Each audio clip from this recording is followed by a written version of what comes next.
Chapter 741. Piece 1. The penthouse elevator chimed softly as it reached the top floor of Avalon's most exclusive residential tower, its doors opening to reveal my family standing together for the first time in months. I felt a familiar warmth spread through my chest as I watched their faces light up with a mixture of awe and excitement. "Daddy!" Stella called out, breaking away from my parents to rush into my arms. "Hello, sweetheart," I said, lifting her easily while appreciating the simple pleasure of unhurried time with the people I loved most. "Ready to see our new home?" Behind her, my parents approached with the kind of proud smiles that made all the political maneuvering and strategic planning worthwhile. Alice stepped forward first, her protective instincts evident in the way she studied my face for signs of stress or injury. "You look tired," she said immediately, her maternal concern overriding any amazement at the luxurious surroundings. "Have you been eating properly? Getting enough sleep?" "I'm fine, Mom," I replied with genuine affection, though I knew she would continue worrying regardless of my reassurances. "The guild warfare is over. Now I can focus on family and recovery."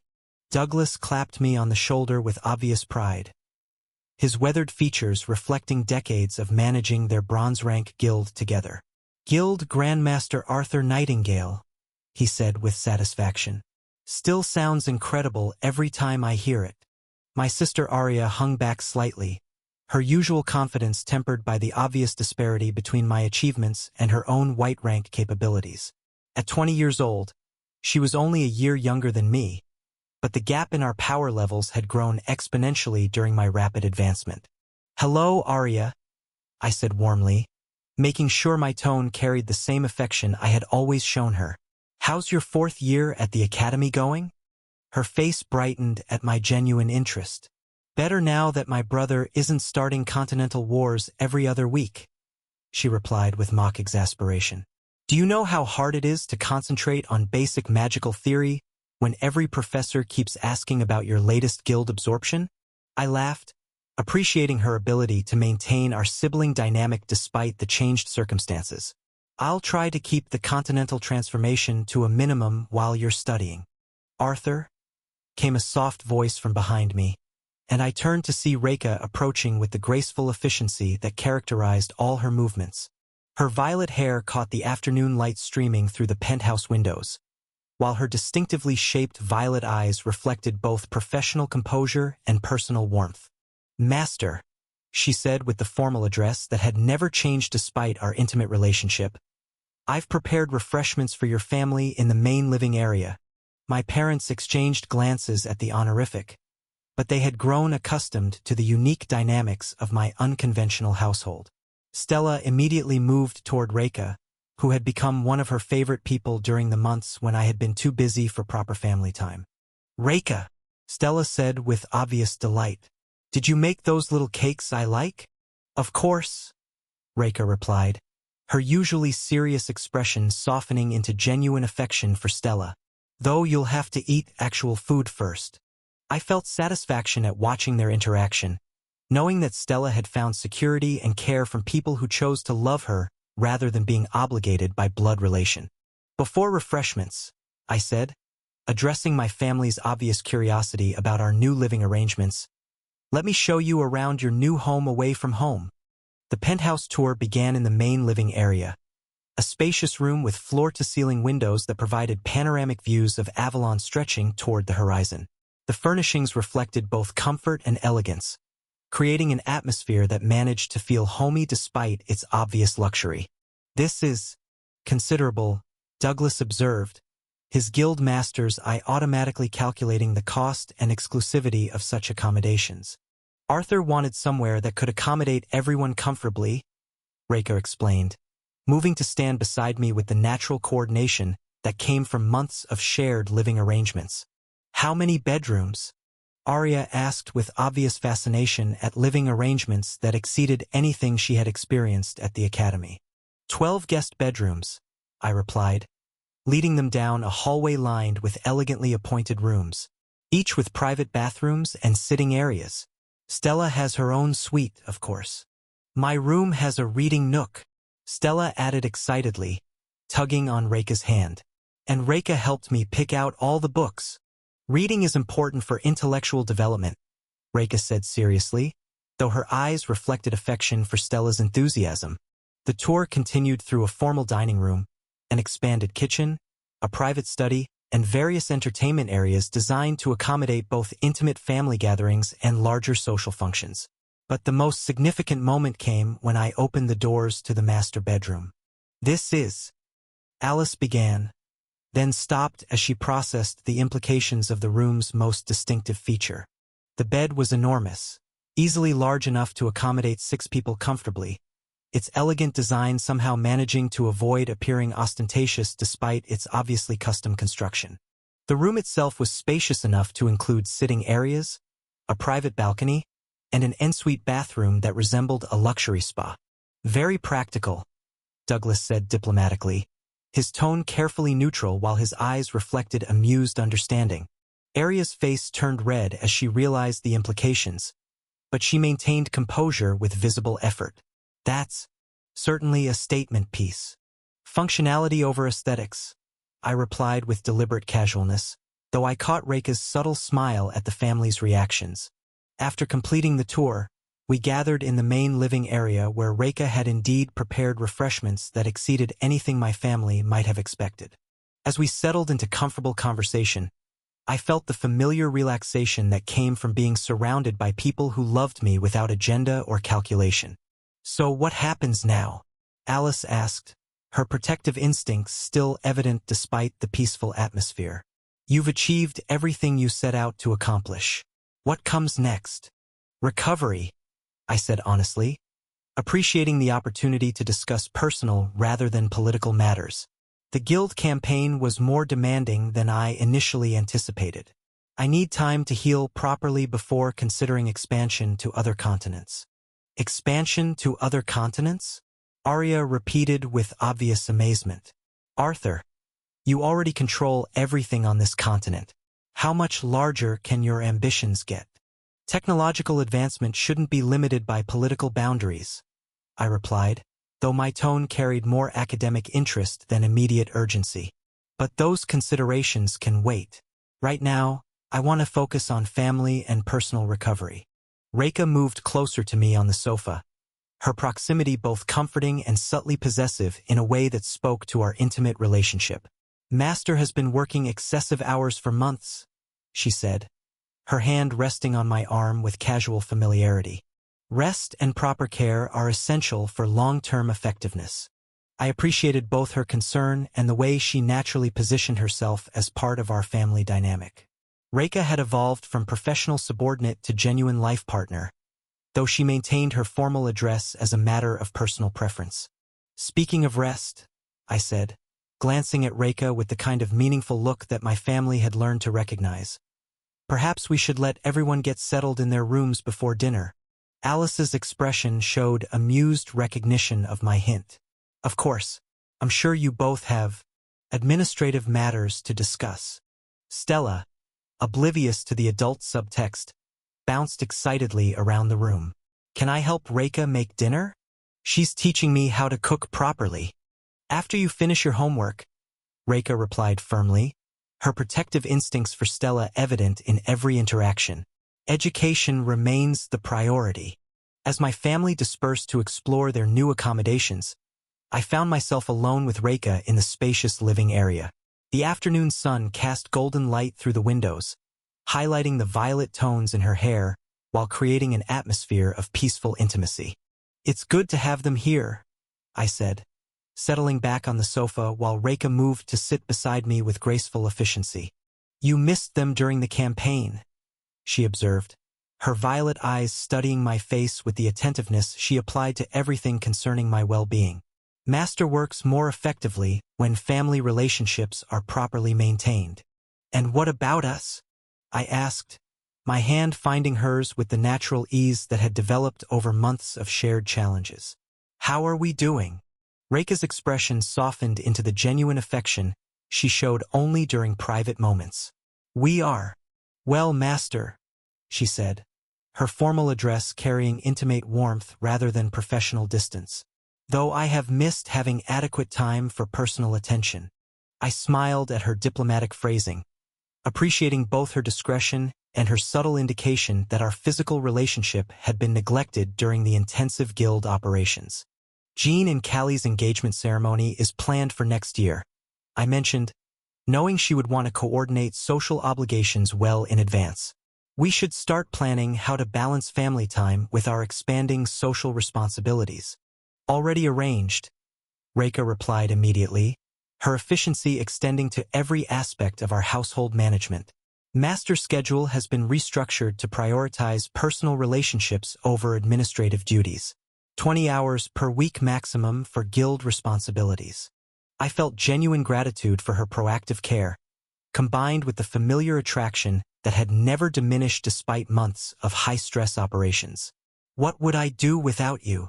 You will never need to discover that, Master, Reika said with quiet intensity, her hand tightening on mine.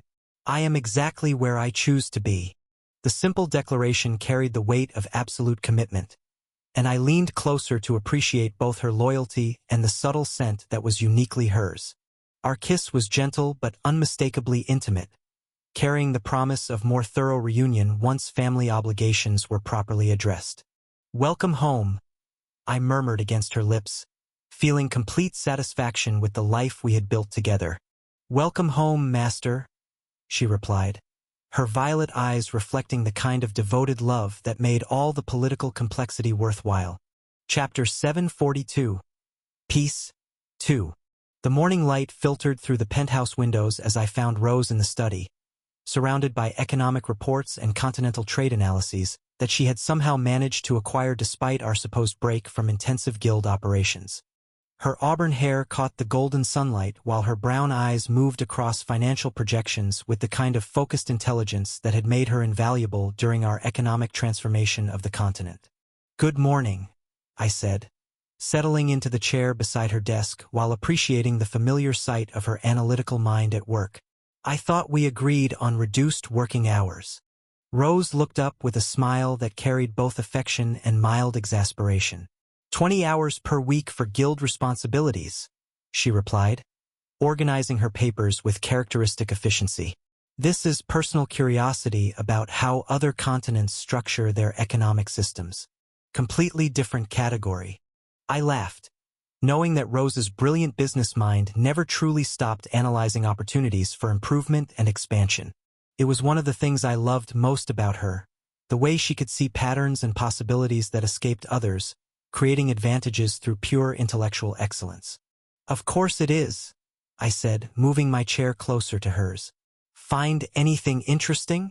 The Eastern continent's complete lack of guild systems is remarkably inefficient, Rose replied immediately, her voice carrying the excitement of someone who had discovered significant optimization potential. They're still using traditional clan-based economic structures that create territorial limitations rather than continental cooperation. The economic potential they're sacrificing through isolated regional thinking is staggering. Her enthusiasm for economic analysis was infectious, and I found myself leaning closer to review the reports she had compiled. But my attention was divided between her insights and the way her auburn hair fell across her shoulder, creating an elegant frame for her profile as she worked. However, Rose continued, seemingly unaware of my distracted appreciation, the other 3 continents have already achieved unified guild systems, though their integration models are less comprehensive than what we've accomplished here. Their diplomatic frameworks could provide valuable pathways for expansion discussions. Expansion discussions, I said, reminded of the continental scope that our success had opened up. Are you already planning our next moves? Rose's expression showed a mixture of professional excitement and personal consideration.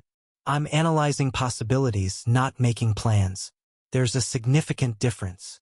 She paused, her brown eyes studying my face with the careful attention she applied to important matters. Though I have to admit, the economic potential is fascinating. I felt warmth at the recognition that Rose's strategic mind was already considering how to extend the abundance we had created to other populations, combined with appreciation for how her noble background had shaped her into someone capable of thinking on truly continental scales.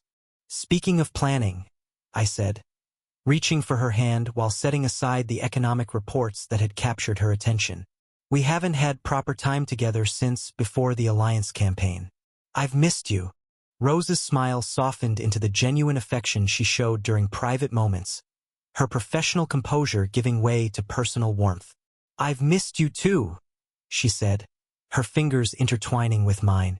"Though I have to admit, watching you systematically outmaneuver 5 coordinated guild masters was remarkably attractive." "Strategic brilliance as a romantic appeal?"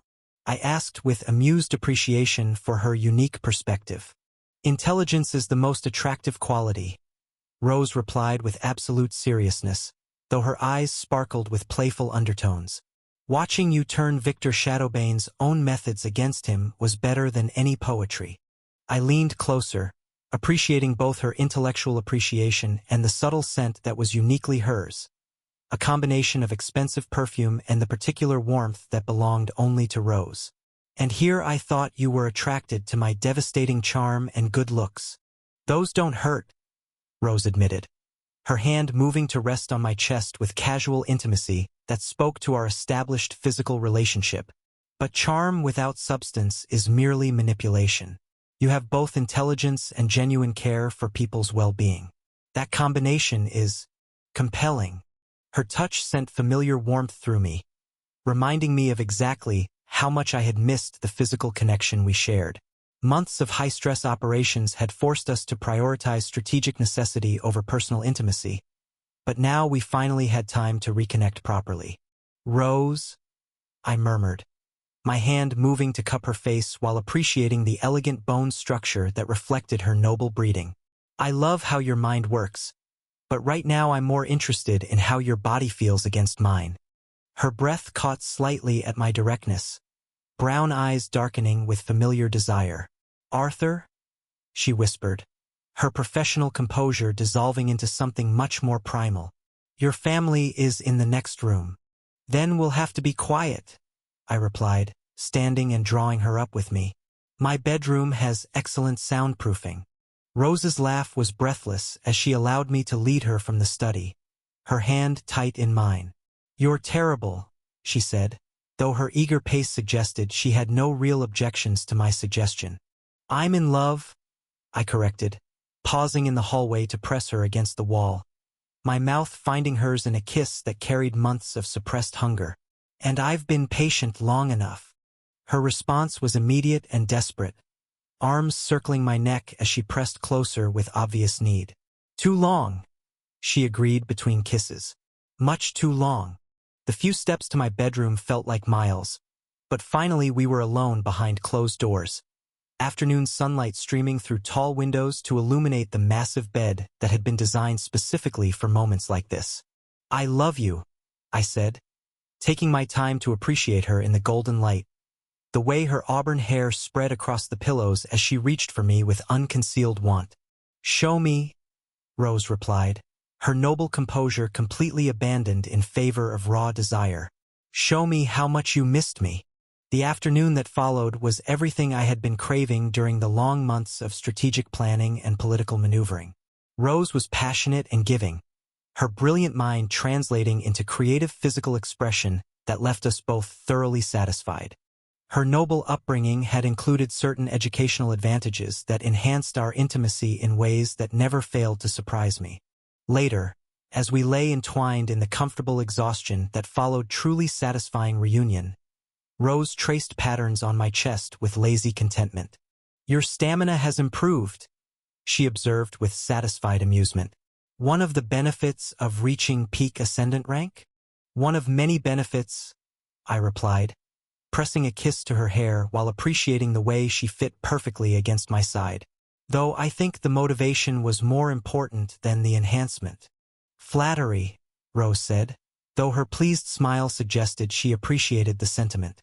"Though I have to admit, absence really does make the heart grow fonder." Our conversation was interrupted by a soft knock on the bedroom door, followed by Stella's voice calling out, "Daddy? Reka says dinner will be ready soon." "We'll be right there, sweetheart," I called back, already beginning to disentangle from Rose's embrace with obvious reluctance. "Take your time," Stella replied cheerfully. Grandpa Douglas is teaching me card games. Rose laughed quietly as we began searching for our scattered clothing. Your family is very understanding about our administrative discussions. They're practical people, I replied, helping her locate her blouse while stealing another kiss. They understand that healthy relationships require regular attention. As we made ourselves presentable for family dinner, I felt the familiar satisfaction that came from having someone who understood both my public responsibilities and my private needs.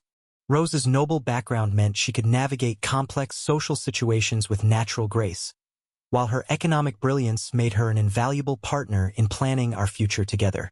Ready to face your family's knowing looks? Rose asked, checking her appearance in the bedroom mirror with characteristic attention to detail. Always, I replied, taking her hand as we prepared to rejoin the others, though I suspect they're more amused than scandalized. Dinner proved me right. My family's conversation flowed naturally around topics ranging from academy curriculum changes to continental infrastructure improvements, with only the occasional meaningful glance that suggested they had correctly deduced how Rose and I had spent our afternoon. Alice was particularly warm toward Rose, treating her with the kind of maternal affection that spoke to genuine acceptance rather than mere politeness. Rose, dear, would you mind helping me plan the menu for tomorrow? I'd love to cook something special for everyone. Of course, Rose replied with obvious pleasure at being included in family planning. Though I should mention that my cooking skills are somewhat limited. Noble education focused more on managing kitchen staff than actual food preparation. Then it's time you learned, Alice said with maternal determination. Cooking for people you love is one of life's great pleasures. Douglas nodded approvingly. Alice taught Arthur to cook when he was younger, made him much more self-sufficient. Dad, I protested with mock embarrassment. I was 12, and I nearly burned down the kitchen twice. 3 times, Arya corrected with sisterly precision. Don't forget the incident with the exploding soup. Stella giggled at the family stories, clearly delighted by any opportunity to learn more about my childhood. What else did Daddy do when he was little? Oh, we have stories, Alice said with dangerous maternal enthusiasm. While I tried to signal for mercy across the table, Rose watched the family dynamics with obvious affection, her hand finding mine under the table while she enjoyed being part of our unconventional but loving household. The way she fit naturally into our conversations and traditions made it easy to imagine her as a permanent part of our family structure. As evenings settled over Avalon and my family began dispersing to their various activities, Rose and I found ourselves alone in the main living area, watching the city lights begin to twinkle through the floor-to-ceiling windows. This is nice, Rose said softly, curled against my side on the comfortable sofa. Having time to just be together without strategic planning or emergency coordination. It is, I agreed, pressing a kiss to the top of her head, while appreciating the simple pleasure of holding someone I loved. Though I have to admit, I find your strategic mind incredibly attractive even during peaceful moments. The kiss between us deepened as we melted into each other. Chapter 743, Piece 3. I was in the main living area, reviewing correspondence that had accumulated during our family time, when Cecilia made her entrance with the kind of dramatic flair that reminded everyone she was indeed crown princess of the empire. Her blonde hair was arranged in an elegant style that somehow managed to look both regal and casual, while her crimson eyes sparkled with the particular mischief that usually meant she was planning something entertaining. "Good morning, Arthur," she said, settling onto the sofa beside me with graceful authority. "I trust you slept well after your administrative meeting with Rose yesterday." I looked up from the papers I'd been reviewing, noting the teasing smile that played at the corners of her mouth. "Very well, thank you, though I notice you seem remarkably well informed about my schedule." "Crown princess privileges," Cecilia replied with mock seriousness, though her crimson eyes danced with amusement. "I make it my business to know everything about the people I care about. For security reasons, of course." "Of course," I said dryly, though I couldn't suppress my own smile at her playful possessiveness. Cecilia's version of Yandra tendencies manifested as elegant control rather than Rachel's direct obsession. She preferred to orchestrate situations rather than demand them outright. Besides, Cecilia continued, moving closer with the kind of calculated casualness that suggested nothing about her proximity was accidental. Someone needs to ensure you're maintaining proper work-life balance. You have a tendency to become consumed by your responsibilities. Her hand rested on my arm with familiar intimacy, and I felt the warmth that always accompanied Cecilia's touch. Despite her royal status and political sophistication, her affection for me was genuinely felt rather than strategically motivated. "And how exactly do you propose to monitor my work-life balance?" I asked, setting aside my correspondence to give her my full attention. Cecilia's smile became decidedly predatory. "Very carefully," she replied, her voice carrying undertones that made her meaning perfectly clear. "I've cleared my morning schedule specifically for quality assurance purposes." Before I could respond to her obvious invitation, Stella appeared in the doorway with the kind of perfect timing that suggested she had been waiting for an appropriate moment to interrupt. At 9 years old, she had developed excellent instincts for family dynamics, though she remained blissfully unaware of the adult subtexts. "Daddy!" she called out with obvious excitement. "Cecilia, I was hoping I could show you my drawings from art class." Cecilia's entire demeanor shifted instantly from seductive to genuinely warm. "Of course, sweetheart," she said, making room on the sofa for Stella to join us. "I've been looking forward to seeing your latest artwork." I watched with familiar appreciation as Cecilia seamlessly transitioned between her roles as romantic partner and surrogate family member. Her genuine affection for Stella had developed naturally over the months, creating bonds that went far beyond mere political alliance. Stella settled between us with her sketchbook, immediately beginning to flip through pages filled with colorful drawings that demonstrated steady improvement in both technique and confidence. "This one is my favorite," she said, stopping at a picture that showed our entire household gathered around the dining table. The drawing was charmingly imperfect but unmistakably loving. Stick figures with carefully colored hair representing me, Stella, and all 5 of my girlfriends sharing a meal together. Each figure was labeled in Stella's careful handwriting, including Princess Cecilia, with a small crown drawn above her blonde hair. "It's beautiful," Cecilia said with genuine emotion, her crimson eyes softening as she studied the drawing. "You've captured everyone perfectly. Look how happy we all appear." "We are happy," Stella replied with 9-year-old certainty. "Daddy makes sure everyone feels loved and safe. That's what families do." Cecilia's expression showed something deeper than mere affection, a kind of fierce protectiveness that spoke to her own developing attachment to our unconventional family structure. "Yes," she said quietly. "That's exactly what families do." The moment was interrupted by Aria's arrival, my sister appearing in the doorway with the kind of hesitant expression that suggested she was still adjusting to the complexity of our household dynamics. "Sorry to interrupt," Aria said, though her tone carried more curiosity than apology. Mom was wondering if anyone wanted to join her for a shopping trip to explore Avalon's commercial district. "Shopping!" Stella exclaimed with immediate enthusiasm. "Can we go, Daddy? Can Cecilia come too?" Cecilia looked between Stella's excited face and my obviously amused expression. "I would love to," she said diplomatically, "though I should mention that Crown Princess shopping expeditions tend to attract certain attention. Security details and crowd management," I said with understanding. "Perhaps a private shopping experience would be more appropriate for family time."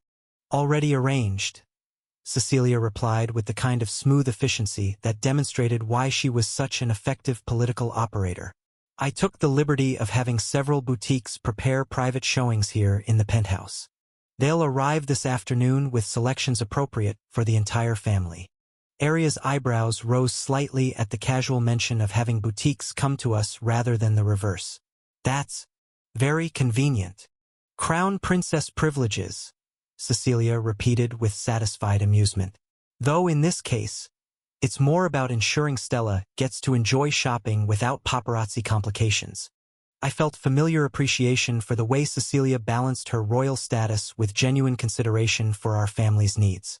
Her position provided advantages that she used generously, but always with thought for how they would benefit the people she cared about. "What kind of clothes are we getting?" Stella asked with obvious excitement. "Whatever makes you happy," Cecilia replied warmly. "Though I was thinking we might find you some dresses suitable for formal occasions. A young lady should have options for special events." "Like Jean and Callie's engagement ceremony next year?" Stella asked, demonstrating her awareness of upcoming family celebrations. "Exactly like that," Cecilia confirmed, "plus other events that might arise as your father's responsibilities continue to expand." After Alice, Arya, and Stella departed to prepare for the afternoon's shopping activities, Cecilia and I found ourselves alone in the living area once again. The morning sunlight streamed through the tall windows, creating an atmosphere of peaceful intimacy that felt precious after months of public obligations. "You're very good with her?" I observed, settling back on the sofa while appreciating the way Cecilia's genuine affection for Stella enhanced rather than complicated our relationship. "She's easy to love," Cecilia replied, moving closer with the kind of fluid grace that reminded me of her royal training. "Though I have to admit, there are moments when I feel fiercely protective of her in ways that surprise me." "Protective how?" I asked, though I suspected I understood her meaning. Cecilia's crimson eyes showed a flash of something dangerous. "The kind of protective that would make life very difficult for anyone who threatened her happiness," she said with deceptive casualness.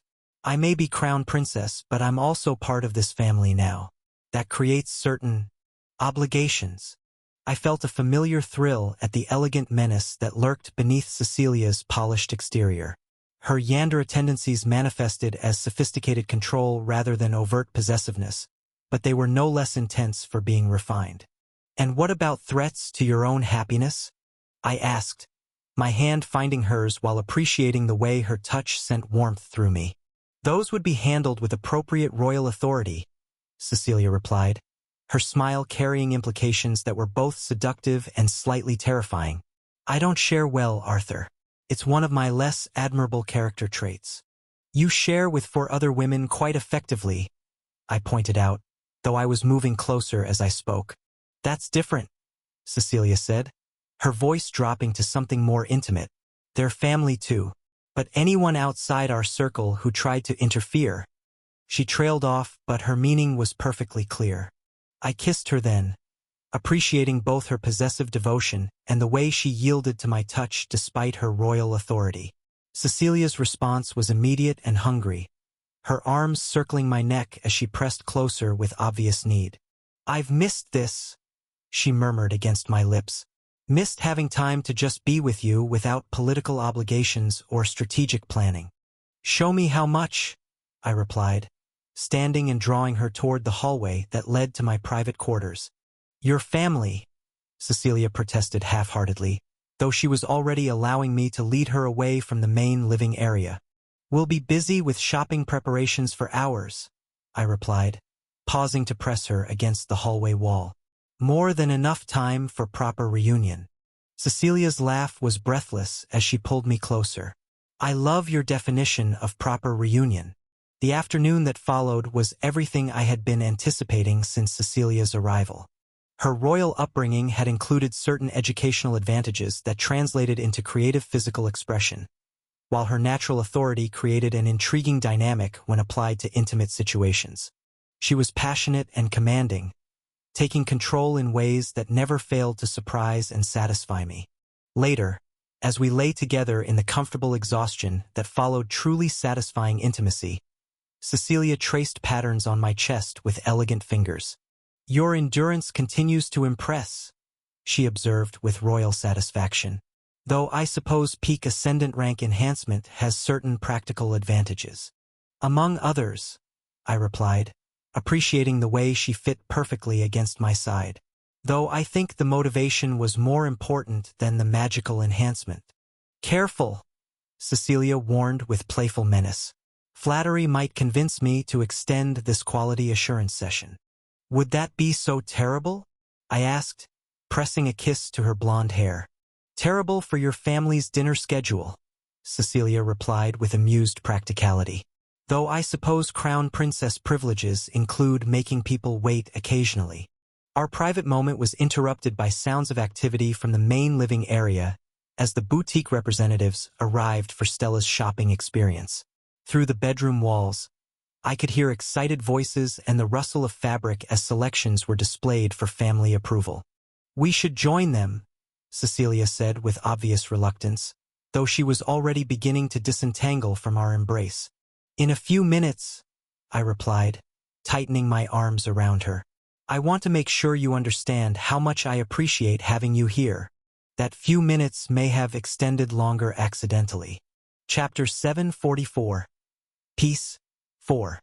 I was in the penthouse's private study, attempting to review correspondence while sunlight streamed through tall windows overlooking Avalon. I had barely settled into my chair when I heard the soft sound of the front door opening, followed by familiar footsteps that carried a particular urgency I recognized immediately. "Arthur?" came a melodic voice that managed to sound both ethereally beautiful and desperately needy. "I hope you don't mind that I came to visit so early." I looked up to see Rachel standing in the study doorway, her brilliant blonde hair catching the morning light like spun gold, while her deep blue eyes with their distinctive golden flecks reflected an intensity that made my chest tighten with familiar warmth. Even after years of our relationship, her beauty still took my breath away. There was something almost otherworldly about her features that spoke to her status as saintess of the northern continent. "Rachel," I said, rising from my chair with genuine pleasure at seeing her. "Of course I don't mind. You're always welcome here." Her smile was radiant, but I could see the barely controlled need in her expression. The way her hands trembled slightly, how she stood frozen in the doorway as if afraid that moving too quickly might make me disappear. The Guild campaign had forced us apart for far too long, and Rachel's obsessive nature made separation particularly difficult for her to endure. "I know you've been spending time with everyone," she said, stepping into the study with careful precision. "And I've been trying to be patient, but—" She trailed off, her blue eyes glistening with unshed tears. "I've missed you so much it physically hurts." The raw honesty in her voice hit me like a physical blow. Rachel's Yandere tendencies manifested as complete emotional dependence rather than possessive control. She needed my presence like air, and the forced separation of the Guild campaign had clearly pushed her to her limits. "Come here," I said softly, opening my arms while feeling the familiar surge of protective affection that Rachel always inspired in me. She crossed the room in 3 quick steps, practically throwing herself into my embrace with desperate relief. I caught her easily, holding her close while feeling the way she trembled against me like someone who had been drowning and finally found solid ground. "I couldn't sleep," Rachel whispered against my chest, her arms wrapped around me with desperate tightness. "Every night for months, I would reach for you and you wouldn't be there. I started having nightmares that you had forgotten about me entirely." "Never," I said firmly, pressing a kiss to the top of her head while breathing in the subtle scent that was uniquely hers, something like temple incense mixed with spring flowers. "I could never forget you. You're part of my soul, Rachel." She pulled back slightly to look at me, her blue eyes searching my face with the kind of desperate intensity that would have been concerning in anyone else.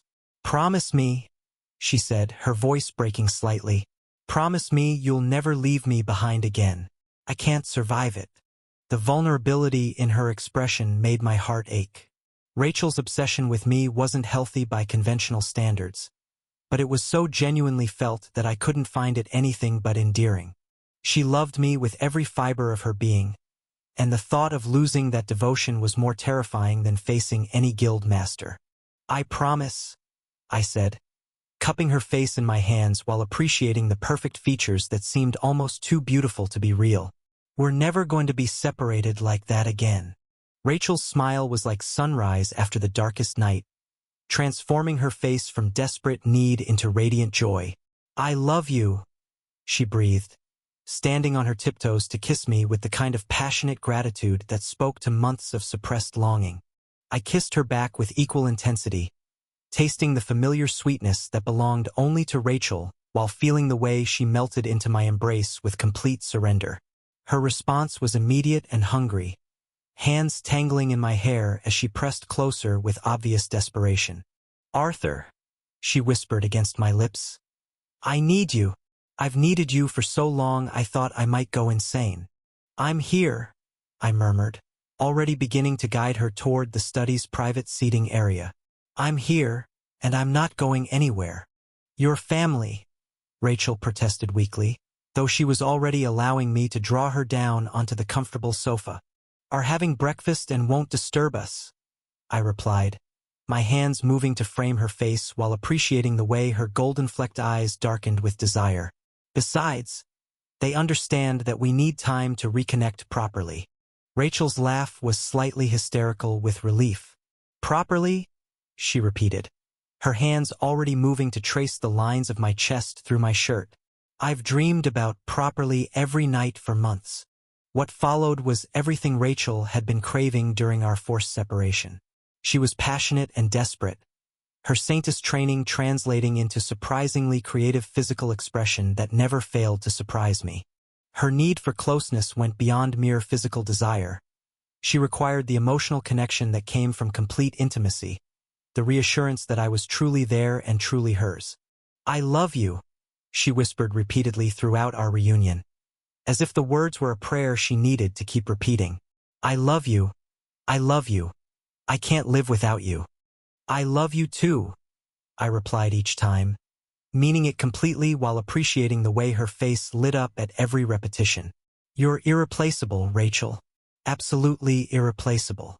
Later, as we lay together in the comfortable exhaustion that followed truly desperate reunion, Rachel traced patterns on my chest with reverent fingers. "I was starting to think I had imagined how perfect this felt," she said softly, her voice carrying the kind of satisfied contentment that spoke to deep emotional as well as physical fulfillment. "When you're away too long, I begin to doubt that anything so wonderful could be real." "It's real," I assured her, pressing a kiss to her blonde hair while appreciating the way she fit against my side like she had been designed specifically for this purpose. "We're real, and I'm not going anywhere." "Promise?" Rachel asked, lifting her head to look at me with eyes that still held traces of desperate uncertainty. "Promise?" I confirmed, sealing the vow with a gentle kiss that seemed to settle something deep in her soul. Our private moment was interrupted by the sound of voices from the main living area as my family began their morning activities. Through the study walls, I could hear Stella's excited chatter about yesterday's shopping experience, mixed with Alice's maternal laughter and Douglas's amused commentary. "We should join them," Rachel said with obvious reluctance, though she made no move to separate from our intimate embrace. "In a few minutes," I replied, tightening my arms around her. "I want to make sure you feel completely secure before we share our time with others." Rachel's expression showed gratitude so intense it was almost painful to witness. "You always know exactly what I need," she said with the kind of worshipful appreciation that characterized her obsessive devotion. "It's like you can see into my soul." "Because your soul is part of mine?" I replied honestly, meaning every word while appreciating the way her face transformed with radiant joy at the declaration. When we finally made ourselves presentable and emerged from the study, my family's greetings for Rachel were warm and understanding. They had grown accustomed to her intense emotional needs during her frequent visits and accepted them as part of her genuine character rather than something to be concerned about. "Rachel!" Stella exclaimed with obvious delight, rushing to hug her with the natural affection that had developed between them. "I was hoping you would visit today. I want to show you the new dresses Cecilia helped me pick out." "I would love to see them," Rachel replied with the kind of gentle warmth she showed to everyone except me. Her kindness to others was genuine, but it lacked the desperate intensity she reserved for our relationship. Alice approached with maternal approval. "You look better," she observed with the straightforward honesty that characterized her personality. "Less worried." "Much better," Rachel confirmed, her hand finding mine with automatic possessiveness. "Everything is perfect when Arthur is here." The rest of the morning passed in comfortable family activities, Stella's fashion show featuring her new dresses, Alice's cooking lessons that included Rachel as an eager student, and Douglas's card games that somehow managed to include everyone despite their varying skill levels. But throughout every interaction, Rachel maintained physical contact with me in some form, holding my hand, sitting pressed against my side, or finding excuses to touch my arm during conversation. Her need for constant connection during her visits was so obviously genuine that my family had learned to work around it naturally. As the afternoon progressed, Rachel showed no signs of wanting to leave, clearly intending to spend the entire day at the penthouse. Her frequent extended visits had become a familiar pattern. She would arrive early and stay as long as possible, maximizing every moment of proximity she could manage. "How long can you stay today?" I asked during a quiet moment while the others were occupied with Stella's latest artistic project. "As long as you'll have me," Rachel replied immediately, her blue eyes showing both hope and desperate need. I cleared my entire schedule. "The Northern Continent's duties can wait. You're more important than anything else." Her willingness to prioritize our relationship over her divine responsibilities should have been concerning, but I found it endearing instead. Rachel's complete devotion meant that I never had to doubt her feelings or wonder about her priorities. "Stay for dinner then," I said, bringing her hand to my lips for a gentle kiss. "And as long after as you want." Rachel's smile was radiant with relief and joy. "Really? You don't mind if I monopolize your time?" "I never mind spending time with you," I assured her, meaning every word while appreciating the way her face transformed with happiness at my acceptance of her possessive tendencies. As afternoon approached and family activities continued around us, I reflected on how perfectly Rachel balanced her divine responsibilities with her personal devotion. Her status as Saintess of the Northern Continent made her politically valuable, while her complete emotional dependence on me created bonds that went deeper than mere romantic attachment. "Are you happy?" I asked her during a quiet moment while the others were engaged in animated discussion about dinner preparations. "Completely," Rachel replied immediately, her blue eyes shining with the kind of absolute contentment that only came from having her deepest needs fulfilled. "When I'm with you, everything in the world makes sense. When I'm not," she trailed off with a slight shudder.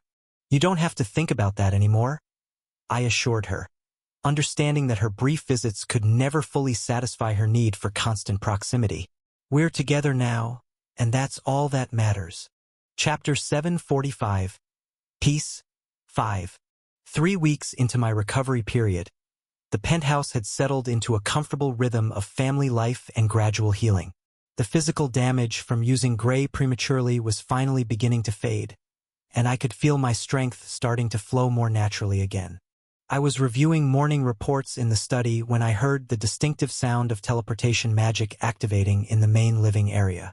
The magical signature was unmistakably elegant, precise, controlled, and carrying the particular resonance that belonged to only one person I knew. I set aside my papers and made my way to the living room, where I found Serafina standing near the tall windows, her silver hair catching the morning light like spun moonbeams while her ice-blue eyes surveyed the penthouse with cool appreciation. "Serafina," I said with genuine warmth, though I knew better than to rush toward her with the enthusiasm I might show the others. Her nature required a more measured approach. Too much immediate affection would make her retreat behind walls of aloof composure. She turned toward me with fluid grace, her half-elven features maintaining perfect composure, while her ice-blue eyes held just the slightest hint of warmth that suggested she was pleased to see me. "Arthur," she replied with formal politeness that didn't quite mask the underlying affection. "I hope you don't mind the unannounced visit. I found myself with unexpected free time." It was a lie, of course. Serafina never had unexpected free time. As Princess of Mount Hua, her schedule was planned months in advance. But admitting she had deliberately rearranged her responsibilities to visit me would require acknowledging feelings she preferred to keep carefully controlled. "Never," I replied, maintaining the respectful distance she needed while letting my appreciation show in my expression. "You're always welcome here." "Serafina!" came an excited voice from the hallway, and we both turned to see Stella practically bouncing with joy as she rushed into the room. "You came to visit. I was hoping you would." To my continued amazement, Serafina's carefully maintained composure melted instantly in Stella's presence. Her ice-blue eyes warmed with genuine affection as she knelt gracefully to catch Stella's enthusiastic hug, her elegant features softening into something approaching maternal tenderness. "Hello, little star," Serafina said softly, using the pet name that only Stella was privileged to hear. "I've missed you." "I missed you too," Stella replied, pulling back to study Serafina's face with 9-year-old intensity. "You look tired. Have you been working too hard again?" Serafina's slight smile suggested she was touched by Stella's concern. "Perhaps a little, but seeing you makes everything better." I watched their interaction with familiar fascination. Stella was one of the few people who could bypass Serafina's emotional defenses entirely, bringing out the warm, caring person that lurked beneath her cool exterior. Their bond had developed naturally over the months, based on genuine mutual affection rather than any sense of obligation. "Daddy's been resting too," Stella reported with the earnestness of someone sharing important intelligence. "He's getting stronger again. Reika says the healing is working properly now." "Is that so?" Serafina asked, her ice blue gaze flicking to me with carefully hidden concern. "And how do you feel about that?" "Much better," I replied honestly, appreciating that she was asking about my well-being through Stella rather than directly. It allowed her to show concern without appearing too invested.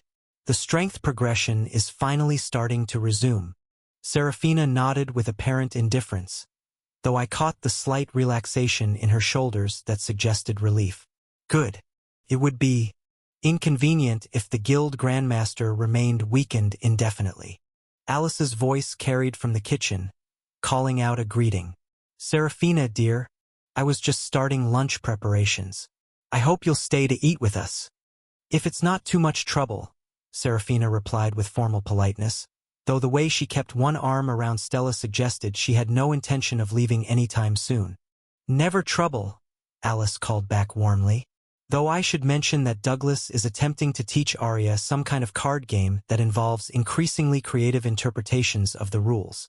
Over the following hours, I watched Serafina navigate the delicate balance between her natural reserve and her growing attachment to our family.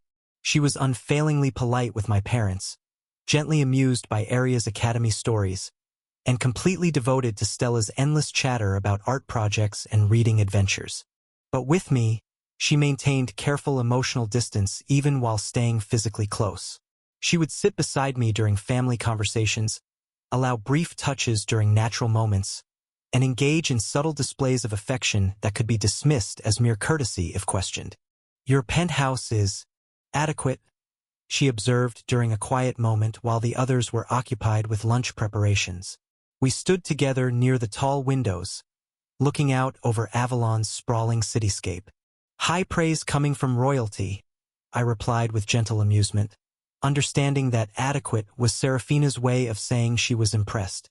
"The security arrangements are particularly well designed," she continued with apparent professional interest, "though I notice certain accommodations that suggest interesting domestic arrangements."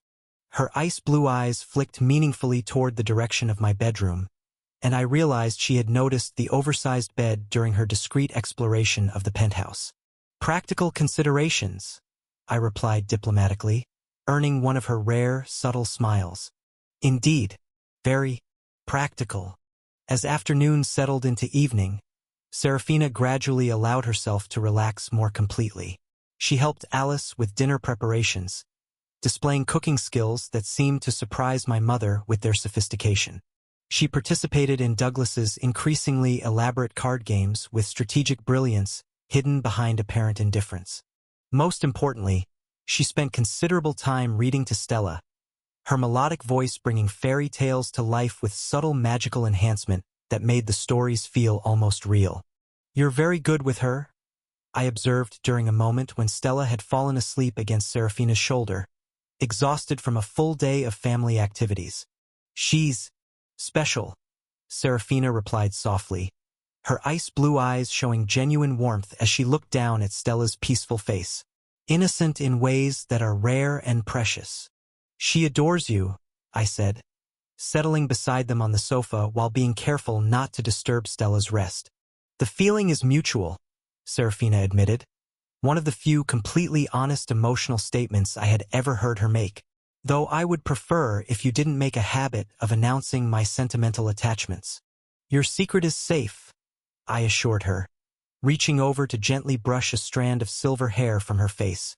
Though I have to say, I find your softer side incredibly attractive. Serafina's cheeks colored slightly, though she maintained her composure. I don't know what you mean. I am exactly as I have always been. Of course, I agreed, letting my hand linger against her cheek while appreciating the way she leaned almost imperceptibly into the touch.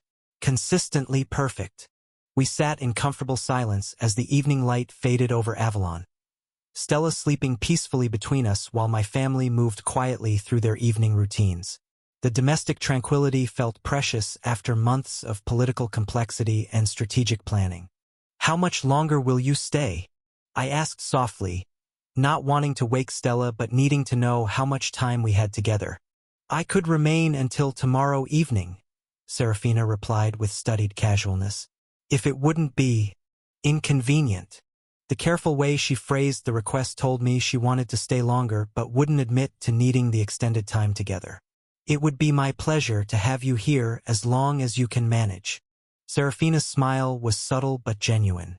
Then I suppose I'll have to endure your company for another day. Later, after Stella had been tucked into bed and my family had retired to their respective rooms, Serafina and I found ourselves alone in the main living area. The city lights twinkled through the tall windows while comfortable silence stretched between us. Thank you, she said suddenly, her voice softer than usual. For what? I asked, though I had moved closer to her on the sofa. For giving me a family, Serafina replied, her ice-blue eyes reflecting vulnerability she rarely allowed others to see. I didn't realize how lonely I was until I wasn't anymore. The honesty in her voice made my chest tighten with affection. I reached for her hand, pleased when she didn't pull away. You're not alone anymore. You never will be again. Promise? She asked, the single word carrying more emotional weight than any of her usual elaborate speeches. Promise? I confirmed, bringing her hand to my lips for a gentle kiss that made her breath catch slightly. When I finally drew her closer for a proper kiss, she yielded with the kind of graceful surrender that spoke to deep trust carefully earned. Her response was controlled but passionate, all of her carefully maintained composure dissolving into genuine desire. I love you, I murmured against her lips, meaning every word while appreciating the way her ice-blue eyes darkened with emotion.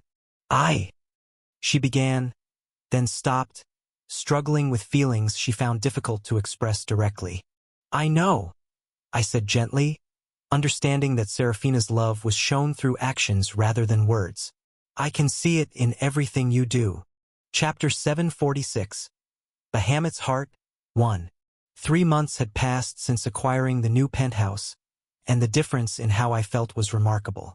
Standing in the main living area as morning sunlight streamed through the tall windows, I stretched experimentally and felt the familiar flow of energy that had been absent for so long. The damage from using Gray prematurely to rescue Stella was finally completely healed. Daddy, you look different today, Stella observed from the breakfast table, where she was carefully arranging her morning meal with the precision she had learned from watching Reika's demonstrations. Stronger somehow. She was right. I had hurt myself rescuing Stella since I used Gray. This didn't diminish the strength I had, but stopped me from advancing any further. Your energy flows are returning to their natural patterns, Luna confirmed from within my consciousness, her mental voice carrying satisfaction at witnessing my recovery. The Gray damage has been completely resolved. You're ready for advanced magical development again. Finally, I could get stronger again. Of course, I was getting stronger, but there was a limit to how strong I could get at just high ascendant rank. I reached the zenith realm of mastery in the Tempest Dance technique and maxed out everything I could at my mana rank. Now I could go further. Good morning, Master, came Reika's voice as she entered from the kitchen, carrying a breakfast tray with the precise efficiency that characterized all her movements. Her violet hair was arranged in its usual elegant style, while her distinctively shaped violet eyes reflected both professional composure and personal warmth. Good morning, Reika, I replied, appreciating her early visit and the way she naturally fell into our morning routine whenever she stayed over. Thank you for helping with breakfast. Master's nutrition is important for maintaining optimal health, Reika said with formal politeness that didn't quite mask her underlying affection, particularly during recovery periods. My phone chimed with an incoming call, displaying Alice's image as she appeared from what looked like the comfortable living area of their own penthouse across the city. Good morning, dear, she said with maternal warmth that carried across the connection. How are you feeling today? Much better, I replied honestly, settling into the conversation while Stella continued her careful breakfast preparation. The healing seems to be complete. I feel more substantial than I have in months. Wonderful news, Alice said with obvious relief. Douglas and I were planning to visit this afternoon, if that works with your schedule. Arya has some academy stories she's been saving up to share. Perfect timing, I confirmed, looking forward to their visit. Stella has been practicing the card games father taught her, so she'll probably want a rematch. After ending the call with my parents, I found myself appreciating the balance we had achieved between family closeness and individual independence. My parents and Arya maintained their own elegant residence while remaining intimately involved in our daily lives through frequent visits and shared activities. The afternoon brought exactly the kind of comfortable family gathering I had been hoping for. My parents arrived with Arya in tow, each of them carrying the relaxed expressions that came from knowing they were welcome without obligation. Arthur, Arya called out with sisterly enthusiasm, immediately gravitating toward the table where Stella had arranged what appeared to be an elaborate card game setup. Stella's been telling me about her strategy improvements. I think she might actually beat Dad this time. Strategy improvements? Douglas asked with amused interest, settling into his chair with the kind of paternal satisfaction that came from watching family traditions develop naturally. What kind of improvements are we talking about? Reika taught me about probability calculations, Stella replied with 9-year-old seriousness, and about reading people's expressions to figure out what cards they might have. I laughed at the image of Reika providing advanced gaming theory to a 9-year-old, while Alice shook her head with amused exasperation. She's going to be dangerous at Academy, Alice observed, settling onto the sofa beside me with the comfortable familiarity that characterized our family relationships. Too intelligent for her own good, just like her father. The afternoon passed in exactly the kind of peaceful domesticity I had been craving. Douglas's increasingly elaborate card strategies being systematically dismantled by Stella's Reiki-enhanced techniques. Arya's Academy stories about professors who were still adjusting to having Arthur Nightingale's sister in their classes, and Alice's gentle but persistent questions about my health and future plans. Eight-circle research, Douglas mused when I mentioned my upcoming magical investigations. That's serious theoretical territory. Are you planning to work alone? Or do you have academic collaboration arrangements? Primarily independent research, I replied diplomatically, not wanting to explain about the dragon heart in Stella's presence. Though I have unique resources available that should accelerate the investigation process. Just be careful, Alice added with maternal concern.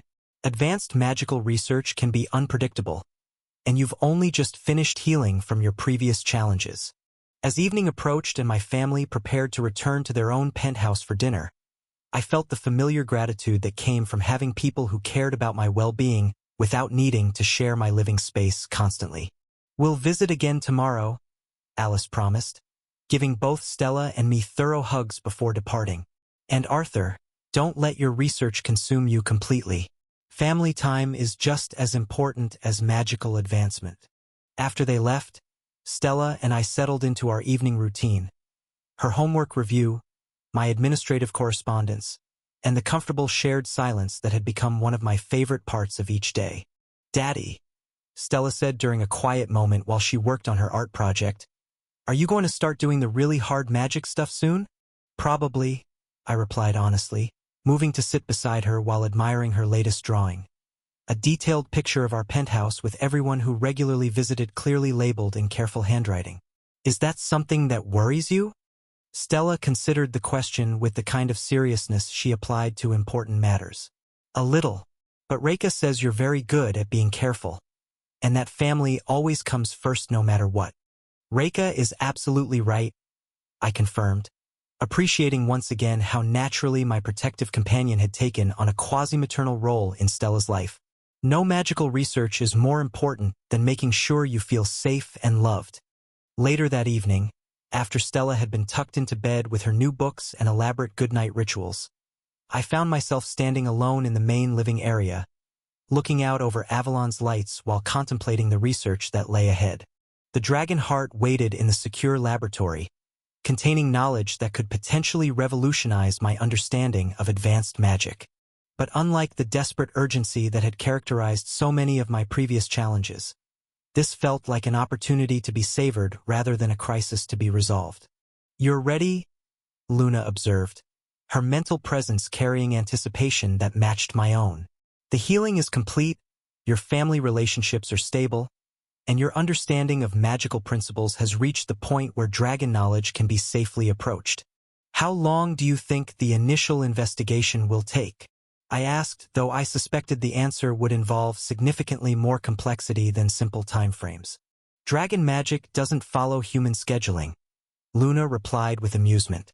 "But I estimate that establishing a functional 8-circle framework will require at least a month of intensive study, followed by a year of refinement and practical development at the very least." The prospect was both exciting and daunting. Unlike my 7-circle research at the Academy, which had involved synthesizing different human approaches to familiar principles, 8-circle magic would require learning to think in fundamentally non-human terms.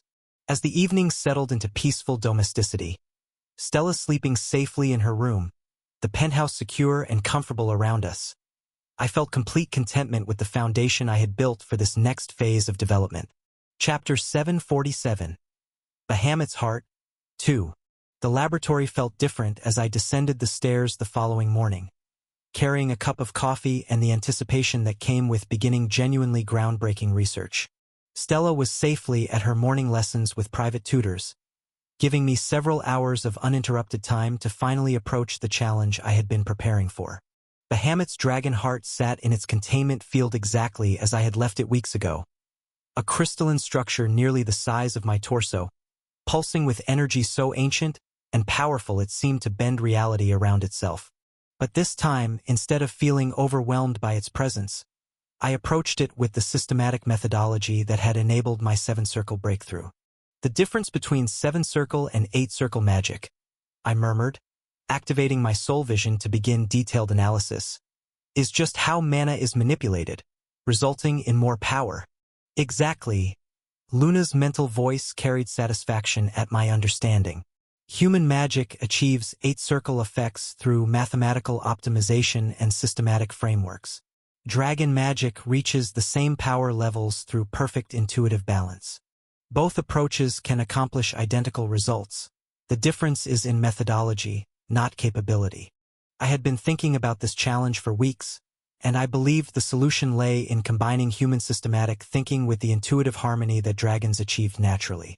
My mathematical frameworks provided structure and predictability, while Luna's radiant rank understanding could guide me toward the balance principles that made 8-circle magic possible.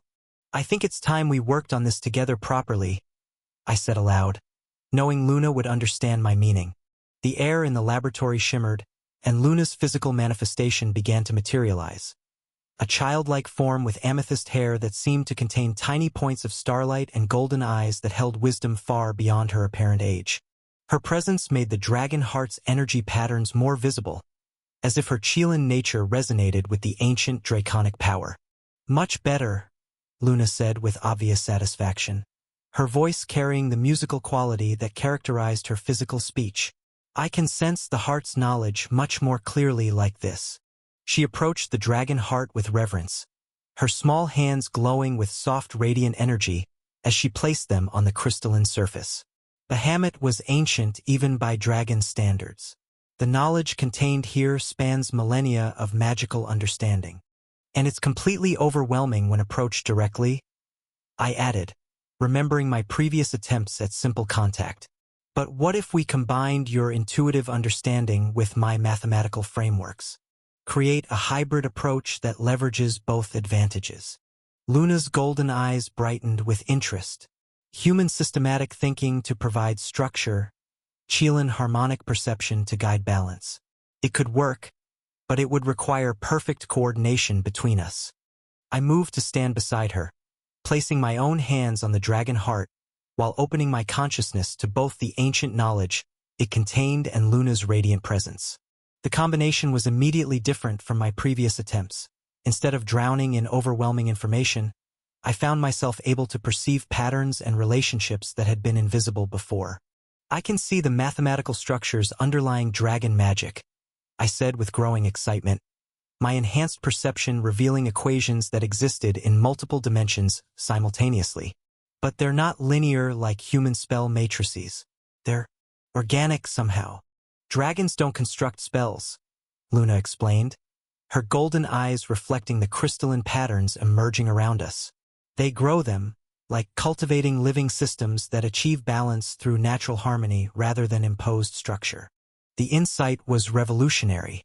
Instead of building eight-circle magic through increasingly complex mathematical frameworks, I needed to create conditions where balanced opposition could emerge naturally, then use mathematical principles to stabilize and direct the resulting phenomena. Show me the balance patterns, I requested, feeling Luna's harmonic perception guide my understanding toward the subtle resonances that enabled stable coexistence between opposing forces. What followed was unlike any magical research I had ever attempted. Luna's Qilin intuition revealed the essential nature of oppositional harmony, how light and darkness could coexist without mutual annihilation, how creation and destruction could operate simultaneously without paradox, how order and chaos could achieve dynamic equilibrium rather than constant conflict. Meanwhile, my human mathematical training provided frameworks for understanding and replicating these patterns in practical applications. Each insight Luna provided about natural balance, I translated into equations that could guide spell construction and energy manipulation. The key is accepting that contradictions don't need resolution, I realized as complex theoretical structures began forming in my mind. Eight-circle magic maintains stable tension between opposing forces rather than synthesizing them into unified effects. Exactly, Luna confirmed, her amethyst hair seeming to sparkle with approval. Dragons instinctively understand that reality is built on balanced oppositions. Your challenge is learning to think like a dragon while retaining human consciousness and mathematical precision. Hours passed as we worked together, Luna's radiant rank abilities providing guidance while my systematic approach created frameworks for practical implementation. Gradually, the foundation of what could become my eight-circle method began to emerge. Not a copy of dragon techniques, but a uniquely human approach that achieved similar results through different means.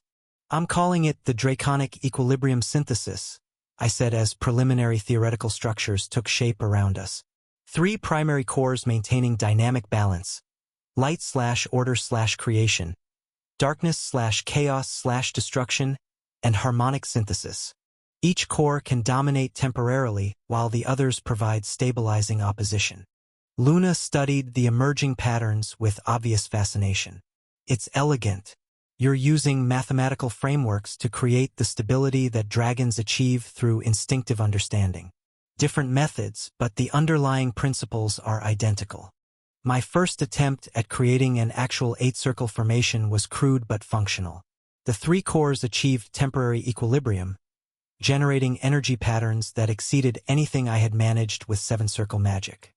But the formation was unstable, requiring constant conscious adjustment to prevent the opposing forces from consuming each other. The mathematical frameworks provide structure, I observed as the formation gradually destabilized despite my efforts. But maintaining balance requires more than conscious control. I need to find a way to make the opposition self-regulating. That will come with practice and deeper understanding, Luna assured me. What you've achieved in a few hours would take most humans years of study to even conceptualize. The foundation is solid. Refinement is just a matter of time and experience. By early afternoon, I had developed what could reasonably be called a functional eight-circle prototype. It was unstable, required enormous concentration to maintain, and lasted only minutes before collapsing, but it demonstrated genuine eight-circle effects that exceeded my previous magical capabilities. Master? Came Reika's voice from the laboratory entrance, her violet eyes reflecting concern at the residual energy patterns still dissipating around us. I felt unusual magical signatures.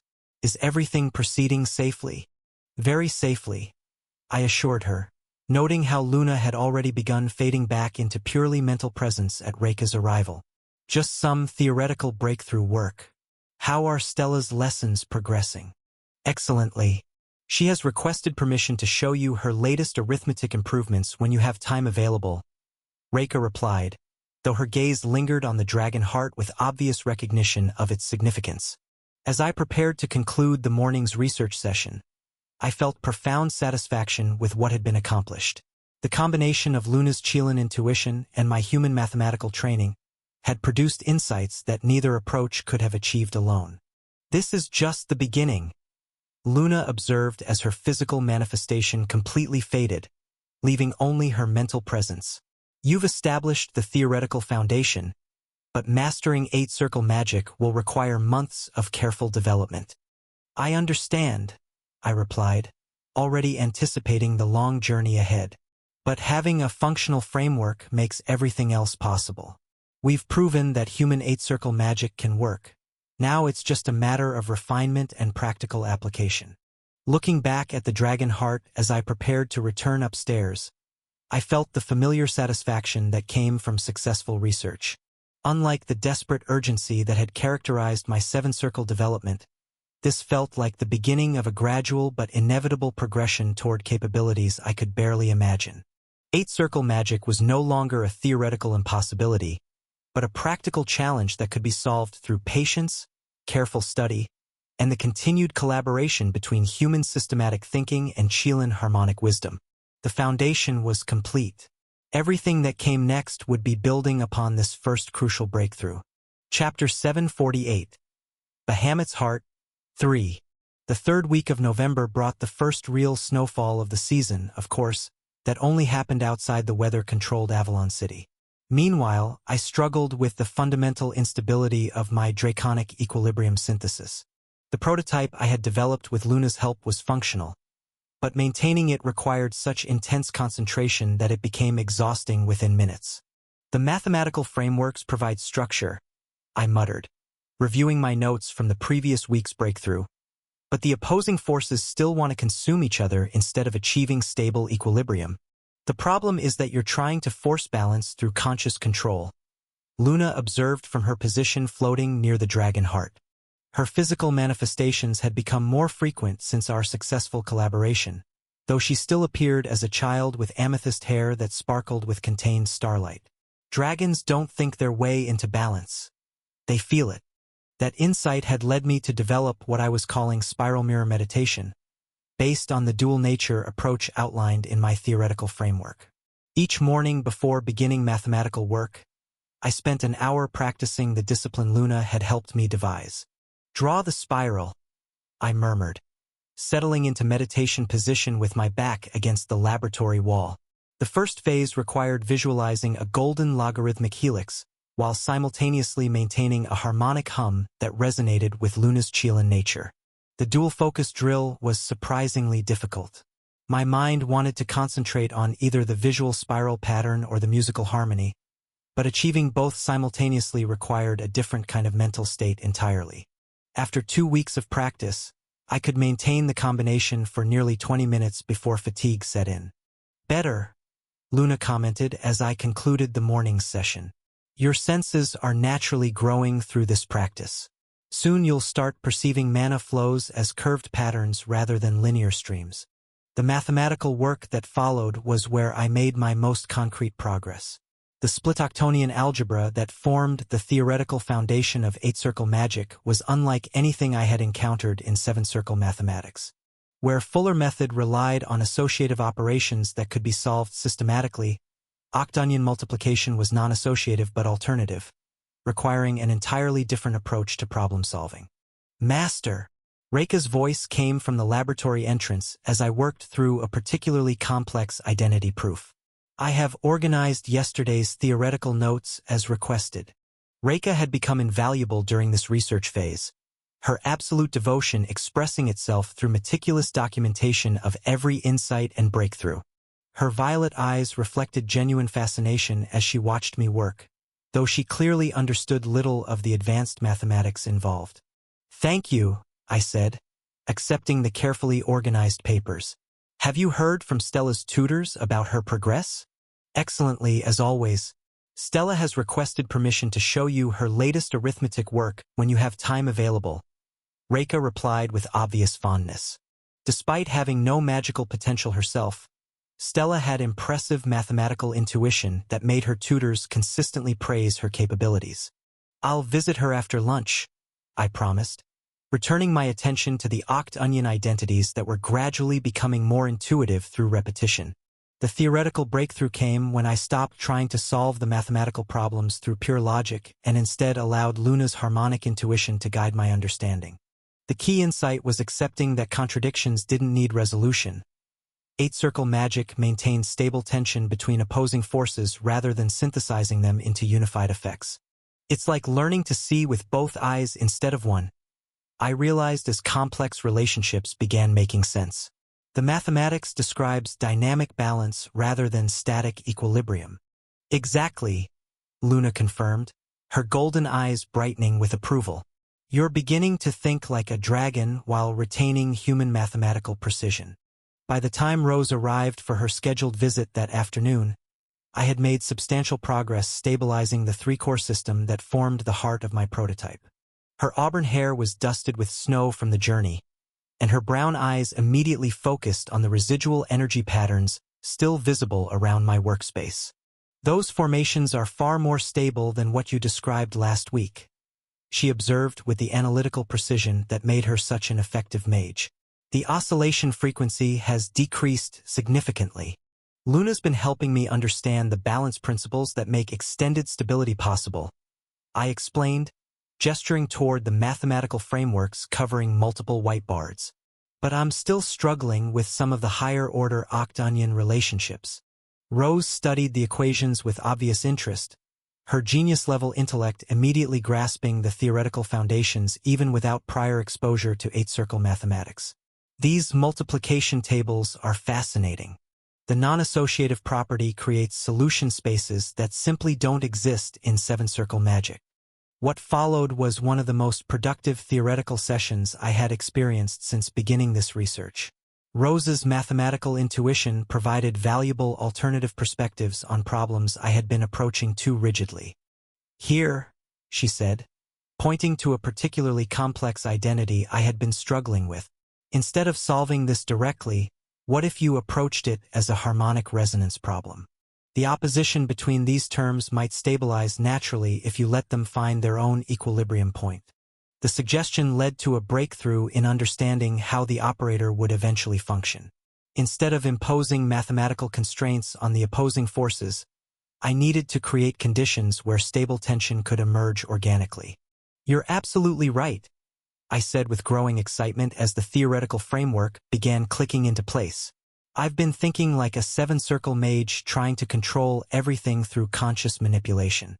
Eight-circle magic requires accepting that some aspects of the system will self-regulate." Rose smiled with obvious satisfaction at contributing to genuinely groundbreaking research. "It reminds me of necromantic balance between life and death energies. Fighting the opposition creates instability, but accepting it as natural allows for much more powerful effects." We worked together for several hours, Rose's contributions helping me refine mathematical approaches while I handled the theoretical heavy lifting that required deeper understanding of draconic principles. By evening, I had developed what could reasonably be called a stable framework for the three-core system. "Stella," I called as I climbed the stairs to the main floors of the penthouse, having concluded the day's research with genuine progress to show for it. "Daddy!" came her delighted response from the living room, where she was sprawled on the carpet with arithmetic worksheets spread around her. "Look what I learned today." What followed was a wonderfully normal half-hour of 9-year-old enthusiasm about mathematical concepts that she understood far better than most children her age. Stella's natural mathematical intuition consistently impressed her tutors, though she approached numbers with pure joy rather than the systematic precision that characterized my research. Multiplication is like magic, she announced with absolute seriousness, showing me a worksheet covered with perfectly solved problems. You put two numbers together and they become something completely different. That's a very wise observation, I agreed, thinking about how her innocent insight actually captured something profound about mathematical transformation. Numbers do have their own kind of magic. Can you show me some of your magic sometime? She asked with hopeful curiosity, as she did occasionally despite my explanations about why that wasn't possible. When you're older, I promised gently, and if you develop magical potential, I'll teach you everything I know. But your mathematics is already impressive magic of its own kind. Later that evening, after Stella had gone to bed and Rose had returned to her own responsibilities, I sat in my laboratory reviewing the day's progress with genuine satisfaction. The theoretical framework was becoming more robust, the mathematical foundations were solidifying, and I could feel myself approaching something that would eventually become the complete Nightingale's Aurora method. You're learning to balance human systematic thinking with dragon intuitive wisdom, Luna observed as she settled into her favorite floating position near the dragon heart. A few more weeks of this development, and you'll have something truly revolutionary. I can feel it coming together, I agreed, already anticipating tomorrow's research session. The foundation is becoming solid enough to support the advanced concepts we'll need for the final method. Chapter 749. Bahamut's Heart. 4. The first week of December brought with it a breakthrough that fundamentally changed my understanding of what eight-circle magic could accomplish. After nearly a month of patient work developing the theoretical foundations, I had reached the point where the advanced concepts outlined in my original design framework could finally be implemented. The problem with the three-core system, I murmured while reviewing my notes from the previous week's progress, is that it still requires constant conscious adjustment. A true eight-circle method needs to be self-regulating. Which brings us to the metacompiler concept, Luna observed from her position near the dragon heart. Her physical manifestations had become more stable as my understanding deepened, though she still maintained the childlike appearance that reflected my current magical limitations. The orchestrator isn't just another layer of control. It's a fundamentally different approach to spell construction. This insight had led me to what I was privately calling the integration phase of my research. Instead of simply stabilizing the draconic equilibrium synthesis, I needed to create a system that could rewrite itself during execution while maintaining coherence across all operational parameters. The mathematical framework for this concept was staggering in its complexity. Where seven-circle magic operated within well-defined solution spaces, the orchestrator required calculations that existed in multiple dimensional configurations simultaneously. The Splitoctonian algebra I had been practicing provided the theoretical foundation, but implementing it required developing entirely new approaches to magical thinking. Draw the spiral, mirror the lotus, I murmured during my morning meditation, following the dual-focus discipline that had become essential to my progress. The visualization now involved imagining a golden logarithmic helix coiling through my mana channels while maintaining harmonic resonance with Luna's Chilan nature. After weeks of practice, this meditation had evolved beyond simple mental exercise.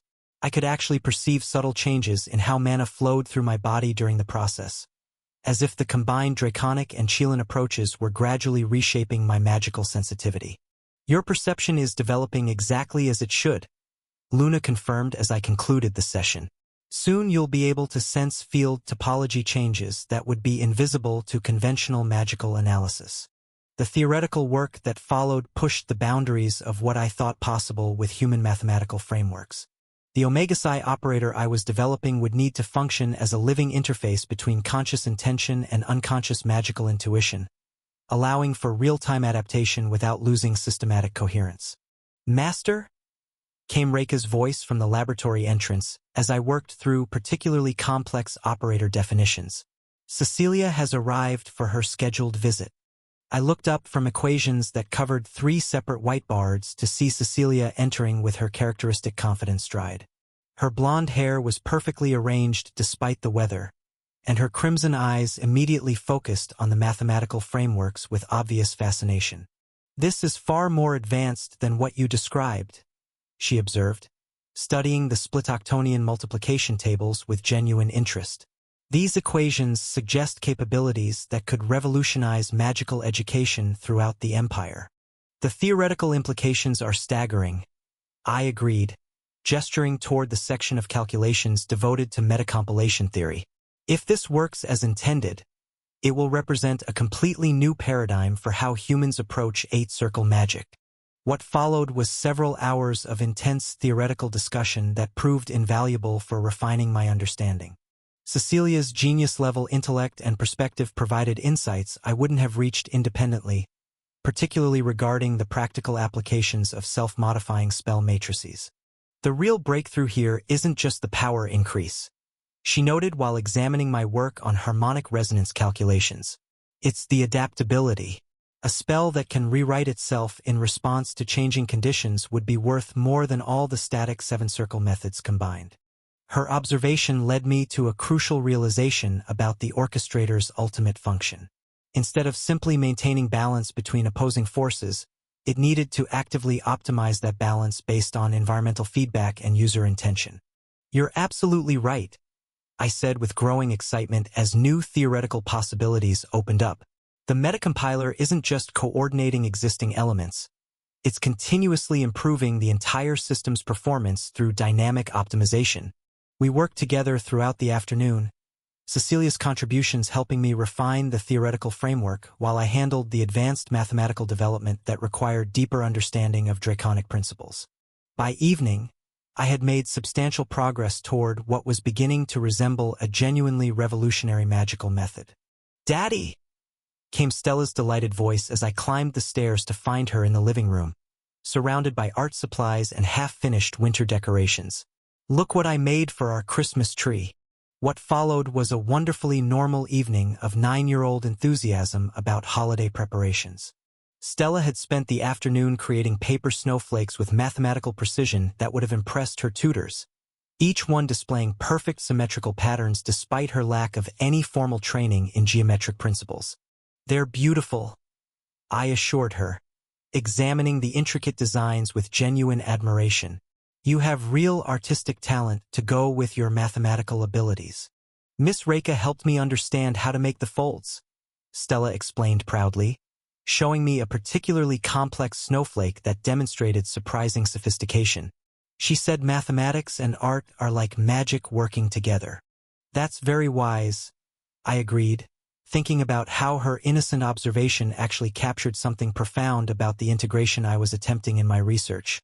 The combination of systematic thinking and intuitive creativity was exactly what made eight-circle magic possible. The following week brought Rachel's visit, which proved equally valuable for different reasons. Where Cecilia had focused on the practical implications of self-modifying spells, Rachel was immediately drawn to the ethical harmony aspects that formed the Chelan resonance component of my method. "The balance you're describing isn't just mathematical," she observed while studying my work on harmonic phase alignment. "There's a moral dimension to how these opposing forces achieve stability." Her Saintess training provided perspectives on ethical magic that I hadn't considered but that proved essential for understanding why the Omega Psi operator required Chelan wisdom rather than pure draconic power. The harmonic resonance wasn't just about technical optimization. It ensured that the spell remained aligned with the caster's true intentions rather than becoming corrupted by unchecked ambition. The Chelan component acts as a safeguard, I realized as Rachel's insights helped clarify the deeper principles involved.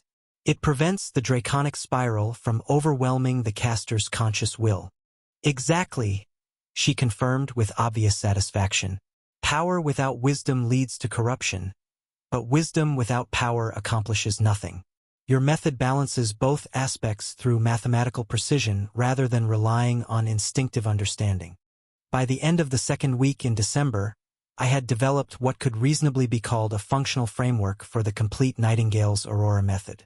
The three-core draconic equilibrium synthesis provided the foundation, while the Omega Psi orchestrator enabled real-time optimization and self-regulation that would make sustained eight-circle casting theoretically possible.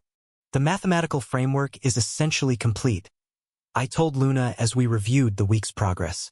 What remains is creating the activation protocol that will allow instant implementation when I reach immortal rank. "You've accomplished something remarkable," Luna replied, her golden eyes reflecting obvious pride in our collaboration. The combination of human systematic thinking with Dragonchilan wisdom has produced insights that neither approach could achieve alone. Looking at the equations covering every available surface in my laboratory, I felt the profound satisfaction that came from approaching a goal that had seemed impossible just months earlier. The Nightingale's Aurora method was no longer a theoretical concept but a practical framework waiting only for my magical advancement to make it usable. Stella, I called as I prepared to conclude another productive day of research. Would you like to help me organize some papers before dinner? Yes, came her immediate enthusiastic response, followed by the sound of running footsteps as she hurried to join me. One more week of refinement and the method would be complete. Chapter 750. Bahamut's Heart. 5. The third week of December brought an unusual warmth to the city, as if winter itself was holding its breath before the final approach to the holidays. Or maybe the government was playing a prank on me. In my laboratory, surrounded by months of theoretical development, I could feel the completion of the Nightingale's Aurora method approaching like the inevitable sunrise that had inspired its name. The activation protocol is the final piece, I murmured while reviewing the comprehensive framework that now covered every available surface in my workspace. Everything else is mathematically sound, but I need a trigger mechanism that will allow instant implementation when my mana capacity reaches immortal rank. The beauty of your approach, Luna observed from her floating position near the dragon heart, is that you've created something entirely new rather than simply copying existing methods. This will be uniquely yours in a way that no other magical technique could be. Her comment reminded me of something I had been reflecting on throughout this development process. Months earlier, I had taken the time to master the traditional Meridian method, the classical human approach to eight-circle magic that had been developed over centuries of systematic research. At the time, it had seemed like necessary preparation for eventually developing my own techniques. Now I realized how crucial that foundation had been. The Meridian method's emphasis on geometric resonance arrays and sequential amplification cascades had provided me with a complete understanding of conventional eight-circle principles. Without that knowledge, I would have wasted months learning basic eight-circle theory before even beginning work on my revolutionary approach. It's like learning to walk before attempting to dance, I said aloud, appreciating how the classical training had prepared me for innovation rather than limiting my thinking. The Meridian method gave me the foundational knowledge I needed, but the Nightingale's Aurora method represents something entirely different. Where the Meridian method relied on careful construction of stable eight-element arrays that could channel enormous magical forces through predictable geometric patterns, my approach embraced dynamic opposition and self-regulating balance. The classical method was elegant and reliable, but fundamentally static. My method would be alive. Master? Came Reika's voice from the laboratory entrance. Seraphina has arrived for her visit. I looked up from the activation protocol calculations to see Seraphina entering with her characteristic silent grace. Her silver hair seemed to carry traces of winter starlight, and her ice-blue eyes immediately assessed the laboratory's current state with the analytical precision that characterized her approach to everything. The energy signatures have stabilized significantly since my last visit, she observed in her typically understated manner, though I caught the hint of genuine interest in her voice. Your theoretical work appears to be approaching completion. The mathematical framework is essentially finished, I confirmed, gesturing toward the final sections of equations that represented weeks of intensive development. What remains is creating the implementation trigger that will allow instant activation when my magical capacity permits actual casting. Seraphina studied the complex theoretical structures with obvious fascination, though she approached them from a completely different perspective than Cecilia or Rachel had. Where they had focused on practical applications or ethical implications, her attention was drawn to the underlying principles of controlled opposition and dynamic balance. We spent the afternoon working together in comfortable silence, Seraphina's observations helping me refine the implementation trigger while I handled the advanced mathematical development. Despite her reserved nature, she proved remarkably insightful about the practical aspects of maintaining complex techniques under pressure. By evening, I had developed what I was confident would be the final version of the activation protocol. The trigger mechanism would allow me to instantly access the complete Nightingale's Aurora method the moment my mana capacity reached the threshold required for 8-circle casting. "Daddy!" came Stella's delighted voice as I climbed the stairs to find her in the living room, surrounded by completed winter decorations and a stack of wrapped presents she had been working on with impressive secrecy. "Look what I finished." What followed was a wonderfully normal evening of 9-year-old pride in holiday preparations. Stella had spent weeks creating handmade gifts for everyone in our extended family, each one demonstrating the mathematical precision and artistic creativity that consistently amazed me. "This one is for you," she announced with barely contained excitement, handing me a carefully wrapped package. "But you can't open it until Christmas morning." "I promise to wait," I assured her, accepting the gift with appropriate solemnity while trying to guess what mathematical art project she had created. Her presents always reflected her unique combination of numerical intuition and innocent creativity. "Princess Seraphina helped me with the ribbon," Stella added with obvious admiration for the elegant silver bow that topped the package. "She knows how to make everything look perfect." The final week of December passed in a blur of theoretical refinement and family preparations for the approaching holidays. Each morning brought me closer to completing what would become the most revolutionary magical method developed in human history, while each evening reminded me of the simple joys that made all the advanced research worthwhile. "The Nightingale's Aurora method is complete," I announced to Luna on December 20th, standing before mathematical frameworks that represented 6 weeks of intensive development. "The theoretical foundation is solid, the implementation protocols are stable, and the activation trigger will function perfectly when my magical capacity permits actual use." "You've created something truly remarkable," Luna replied, her golden eyes reflecting obvious pride in our collaboration. When historians write about the development of 8-circle magic, this moment will be remembered as the beginning of a new era.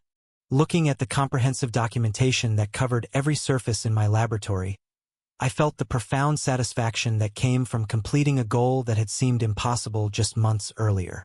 The method was personalized specifically to my magical nature and would be impossible for anyone else to replicate, but the principles it demonstrated would eventually revolutionize how humans approached advanced magic. "The foundation work is finished," I reflected while organizing the final theoretical notes. "When I reach immortal rank and can actually use this method, it will feel like stepping from candlelight into sunrise." The comparison felt appropriate. The Nightingale's Aurora method represented more than just increased magical power. It embodied a completely new paradigm for how humans could achieve the kind of dynamic balance that dragons accomplished through instinctive understanding. "Stella," I called as I prepared to conclude this phase of my research. "Would you like to help me put away some papers before dinner?" "Yes," came her immediate enthusiastic response, followed by her characteristic running footsteps as she hurried to join me. Watching my daughter's innocent joy as she helped organize mathematical notes that would someday change the world, I reflected on how the most advanced magical research in human history had developed alongside the simple pleasures of family life. Both aspects had been essential to maintaining the balance required for genuine innovation. The snow had begun falling again outside my laboratory windows, and the city beyond was preparing for Christmas celebrations that would mark the end of one year and the beginning of another. For me, it also marked the completion of theoretical work that would define my magical development for years to come. The Nightingale's Aurora method was ready. When my magical capacity finally reached immortal rank, I would be able to access 8-circle power through a technique that combined human systematic thinking with Dragoncheelan wisdom in ways that had never been attempted before. Until then, I was content with the knowledge that I had built something revolutionary and the anticipation of eventually seeing it transform from theory into reality. The Aurora was waiting. Soon it would dawn. Chapter 751. Avalon's Grand Ball 1. The invitation arrived on cream-colored parchment bearing the imperial seal, its weight somehow conveying the magnitude of what it represented. I examined the elegant script announcing the Slatemark Empire's New Year Grand Ball, knowing this event would mark the beginning of everything I had been preparing for. Social events in this world followed peculiar traditions that had always struck me as unnecessarily complicated.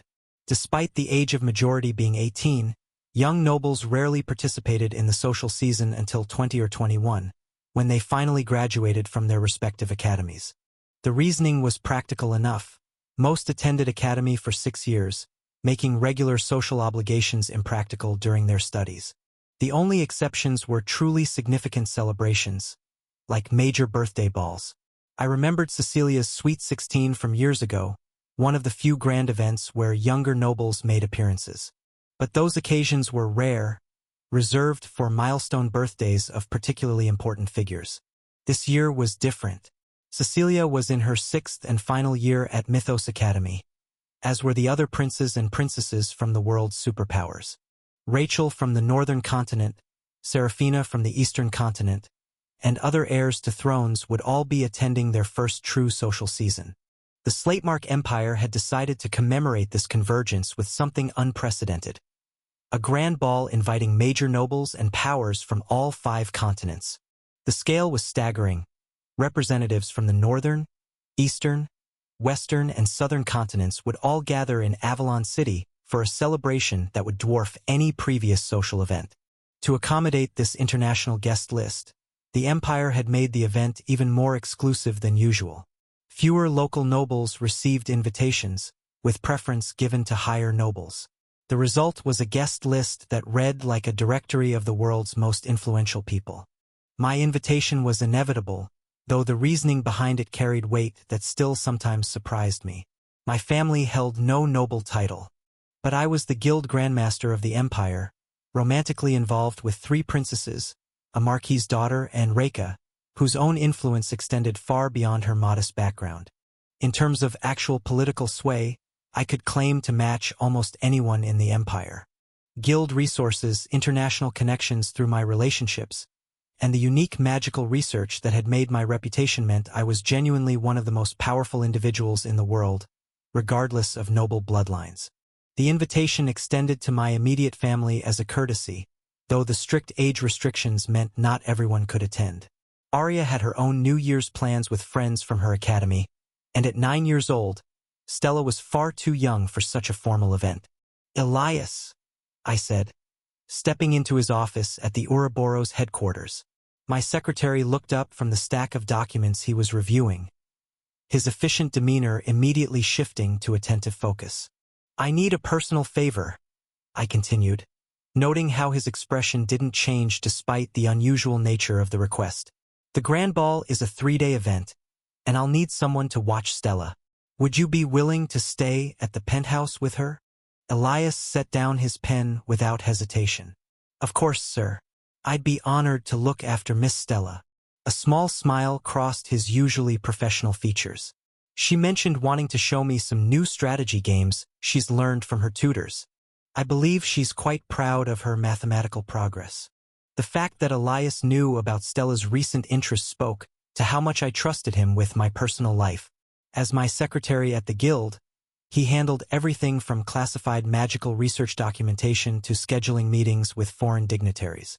But asking him to babysit my daughter represented a completely different level of trust, one that he'd earned through years of absolute reliability and genuine care for my family's well-being. "She's excited about having you there," I admitted. "Apparently it's going to be a sleepover adventure in her words. Fair warning. She's gotten very good at those card games, so don't let her convince you to play for anything valuable." "Noted," Elias replied with obvious amusement. "Will you need any special arrangements for the guild while you're attending the ball?" "Standard protocols. Carrie will handle any urgent business decisions, and the department heads know to contact me only for genuine emergencies." I paused, considering the deeper implications of the upcoming event. "This isn't just a social gathering, Elias. Keep the guild's security protocols active while I'm gone." He nodded, understanding immediately that political events of this magnitude often had consequences that extended far beyond the ballroom. "Understood, sir. I'll maintain full readiness." Looking back at the invitation, I felt the familiar weight of anticipation that came with approaching a major event. This wouldn't be simply a social gathering. It would be the opening moves in a game that would determine the fate of empires. Prince Valerian would announce his engagement to Alara Astoria, beginning the tragic sequence I was determined to prevent. Jack Blaispout would also be there, no doubt already planning his own approach to the situation. He probably assumed I would ignore the political implications entirely, focusing on my research or guild responsibilities while he positioned himself strategically. He had no idea I understood exactly what was at stake. The knowledge from my previous life weighed heavily on my mind as I made my way back to the penthouse. In the original novel, this grand ball had been described as a magnificent celebration that quickly turned into the catalyst for tragedy. Prince Valerian's engagement to Elara would be announced with great fanfare. The crowds would cheer, and everyone would congratulate the supposed fairy tale romance. Behind closed doors, however, the prince's true nature would begin to emerge. Elara's pure heart and gentle spirit would be systematically crushed by a man who saw her as nothing more than a political prize to be possessed and controlled. The novel had been disturbingly detailed about the psychological and physical abuse that would follow, each chapter showing Elara's gradual descent into despair. Her eventual suicide would come after months of suffering, triggering her father's rage and the civil war that would tear the empire apart. Thousands would die in the conflict that followed, all because one evil prince couldn't be satisfied with a political marriage and had to destroy the woman he claimed to love. I had read those chapters with growing horror, never imagining I would one day find myself in a position to change that outcome. Now, with the power to intervene, I refused to let that tragedy unfold. Elara Astoria deserved better than to become a casualty of political machination and royal sadism. The challenge would be approaching her without arousing suspicion. I couldn't simply warn her directly about the prince's nature. She would have no reason to believe me, and such accusations against royalty could be considered treason. Instead, I would need to win her trust gradually, offering her an alternative that seemed natural and appealing. Either way, I couldn't afford to underestimate him. Jack's magical abilities were formidable, his political connections extensive, and his ruthlessness legendary. If he was planning to interfere with my efforts to save Elara, I would need to be prepared for anything. My thoughts were interrupted by the sound of rapid footsteps echoing through the penthouse hallway, followed by urgent voices that made my blood run cold. I recognized those voices immediately, Cecilia and Rose, both speaking in the clipped, professional tones they used only during genuine emergencies. The grand ball would bring together everyone who mattered on the world stage, creating opportunities and dangers that would shape the next several months. For most attendees, it would be a celebration marking the end of one year and the beginning of another. For me, it would be the opening gambit in preventing a war that could destroy everything I cared about. 3 days until the ball. 3 days to finalize my own preparations and ensure I was ready for whatever Jack might attempt. The game was about to begin, and this time I intended to win. But first, I needed to find out why 2 of my most capable girlfriends were rushing through my home like the fate of the world depended on it.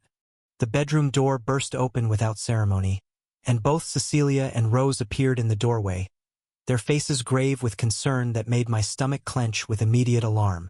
"Arthur," Cecilia said, her usual playful demeanor completely absent. "We need to talk. Now." Chapter 752. Avalon's Grand Ball, 2.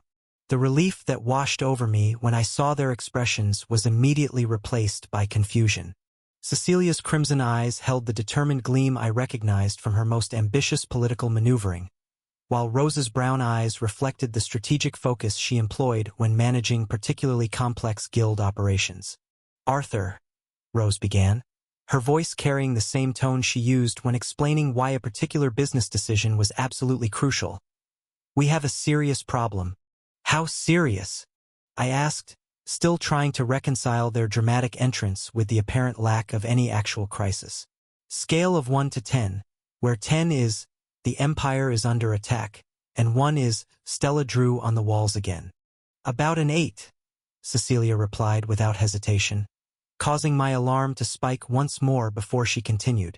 "You cannot attend the grand ball looking like you just walked out of a guild meeting."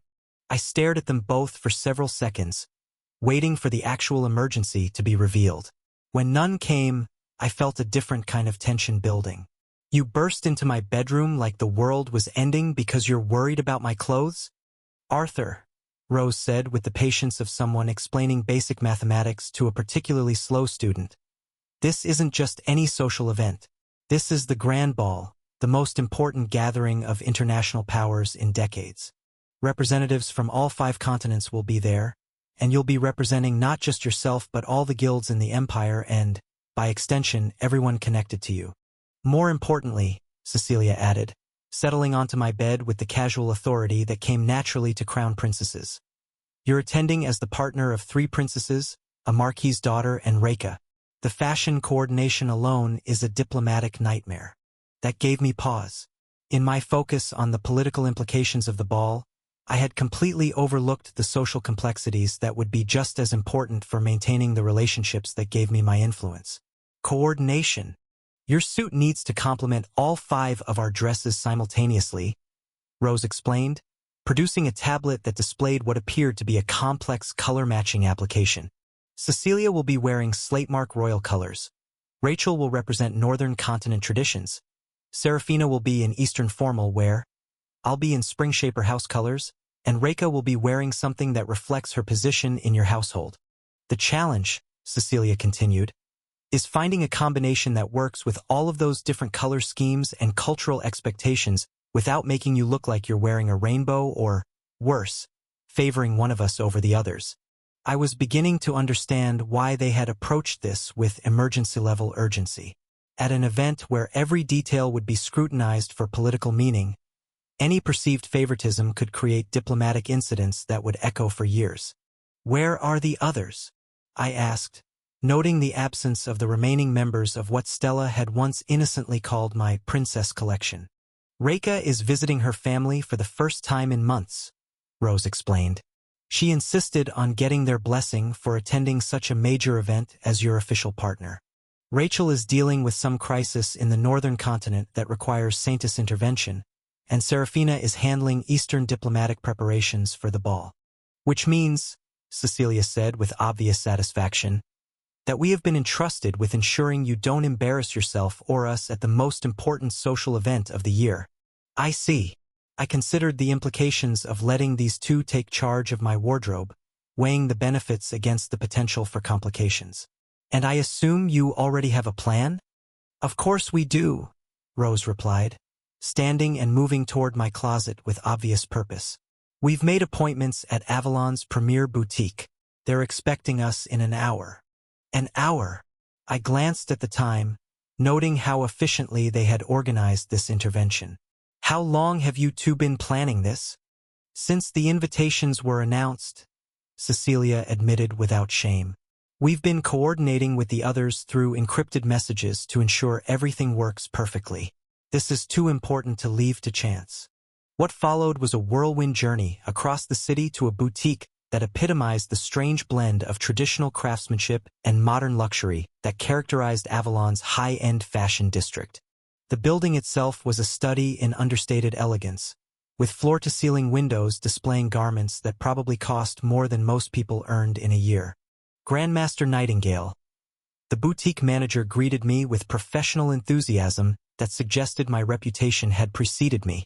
Your Highness, Lady Springshaper, we're honored to serve you today. The next several hours became a lesson in the complexities of high society fashion that I had never fully appreciated.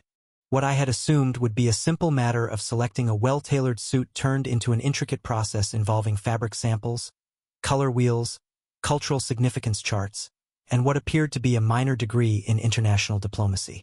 The base needs to be classic black, the head tailor explained while taking measurements with precision that would have impressed my magical research assistants. But the accents are where we create the coordination you're seeking. Cecilia and Rose worked with the boutique's designers like generals planning a military campaign, each decision carefully considered for its broader implications. The waistcoat would incorporate subtle threads that complemented Cecilia's royal crimson, while the cufflinks would feature gems that echoed Rachel's northern sapphires. The boutonniere is crucial, Rose noted, studying various options with obvious intensity. It needs to reference all 5 without being ostentatious. What about a composite design?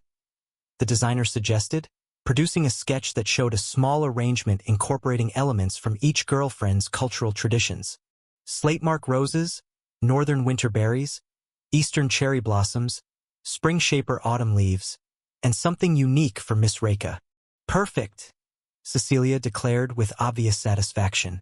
Arthur, you're going to look magnificent. As the measurements and fittings continued, I found myself genuinely impressed by the level of thought they were putting into every detail.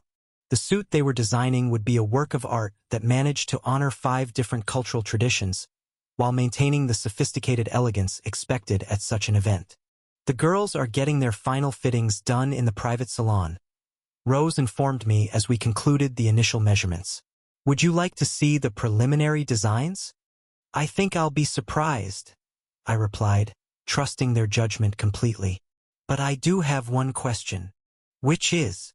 Cecilia asked, pausing in her discussion with the accessories specialist. How exactly are we handling the logistics at the ball itself? I can't exactly escort 5 different women simultaneously. The smile that crossed Cecilia's face was both predatory and amused. Oh, Arthur, you have so much to learn about high society events. We've already worked that out too. You will not escort all of us since we will be with our parents, except for Reka, Rose said. Reka is technically your +1 after all. The 4 of us will join after that. And the dancing? I asked, beginning to appreciate the choreography involved in navigating such an event. Rotation schedule, Cecilia replied cheerfully. We've already coordinated with the orchestra to ensure appropriate music for each transition. By the end of the evening, you'll have properly honored all 5 relationships without creating any diplomatic incidents. Looking at these 2 extraordinary women as they continued planning every detail of the upcoming ball, I felt a profound appreciation for the complexity of the relationships I had built. Each of my girlfriends brought unique strengths and perspectives, but when they worked together like this, the results were genuinely impressive. One more thing, Rose said as we prepared to leave the boutique. We'll need to schedule a final coordination meeting before the ball. There are still some details about the overall strategy that require all 5 of us to discuss together. Strategy? I asked, though I was beginning to suspect I knew what she meant. Cecilia's crimson eyes gleamed with anticipation. Arthur, you don't think we're approaching the grand ball without a comprehensive plan, do you? This is going to be the most important social and political event any of us have attended. Every move needs to be calculated. Chapter 753, Avalon's Grand Ball 3. Avalon's Grand Ball to celebrate New Year's Eve was shaping up to be the most significant political gathering in decades. Everyone major around the entire world had been invited, and as Crown Prince of the Windward family, my invitation had been as inevitable as the northern winds that shaped our continent. My father wasn't attending, following the grim necessity that kept all Radiant rankers close to their territories these days. The miasmic species threats that had been emerging across all 5 continents required constant vigilance from the world's most powerful mages. Each continent needed at least 1 Radiant ranker present to respond to potential incursions, making gatherings like this the domain of younger generations while our elders maintained the barriers that kept civilization safe. But my mother, Queen Helena Windward of the North, would be there. This was an event that transcended even age-of-coming ceremonies or royal weddings in its scope and importance. Representatives from all 5 continents would gather in Avalon City, creating opportunities for alliances that could reshape the political landscape for generations. As I was escorting 2 remarkable women who had become essential parts of my life and my future, Siola Moyong and Dia Solarin had both adapted remarkably well to the northern continent, despite it being so different from the eastern lands they called home. For Siola, the transition had been relatively smooth. Her composed nature and strategic mind had quickly grasped the political complexities of northern court life. But for Dia, every day still brought discoveries as she encountered technology that was nearly 3 decades ahead of what her isolated island had possessed. The Neuralink heating system still amazed me. Dia had confided just that morning while marveling at how our entire delegation's quarters maintained perfect temperature despite the howling blizzard outside. The system responded to thoughts and biological feedback, adjusting not just temperature but humidity and air circulation based on occupants' needs. On my island, we had smart climate control, but nothing that could read intentions like this. It's like the building knows what I want before I do. I smiled at the memory as I watched her now, standing by the grand windows of our temporary quarters while we waited for the final members of our delegation. The windows themselves were a marvel, transparent aluminum with embedded display capabilities that could show real-time weather data, magical readings, or even entertainment content. To someone from 2020 level technology, it must have seemed like pure magic.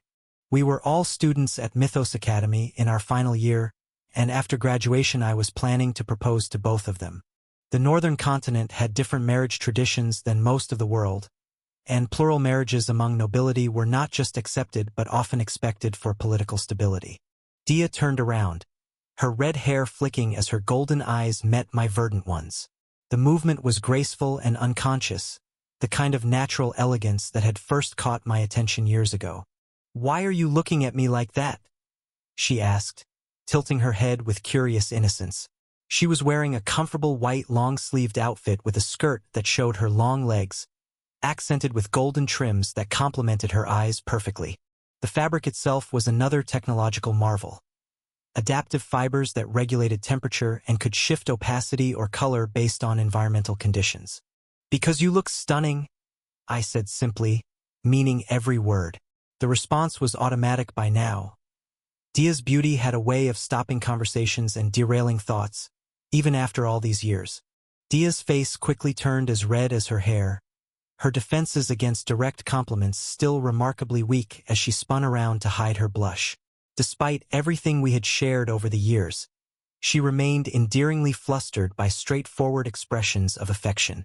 "I wonder when she'll ever get used to it," Siola whispered into my ear, her voice maintaining its characteristic calm composure while carrying an undertone of fond amusement. Her breath was warm against my skin, and I caught the subtle scent of the winter jasmine perfume she favored. I had to agree with Siola's assessment. After everything Dia and I had experienced together, battles, political crises, quiet moments of intimacy, and the gradual building of trust that had grown into love, she was still caught off guard by direct expressions of affection. Not that I dared complain about such an endearing trait. The Windward delegation was coordinating with the other ruling family of the northern continent, the Creightons, ensuring that our arrival in Avalon would present a united front that demonstrated the strength and stability of northern political unity. It was a calculated move designed to reinforce our continent's position in the broader international landscape. The smaller noble families from the north had already departed, arriving ahead of us to handle preliminary negotiations and establish the groundwork for more significant discussions. This left the primary royal families to make the grand entrance that would set the tone for the entire northern continent's participation in the ball. I was reviewing the final coordination details when familiar footsteps reached my ears, causing me to turn toward the delegation's main entrance.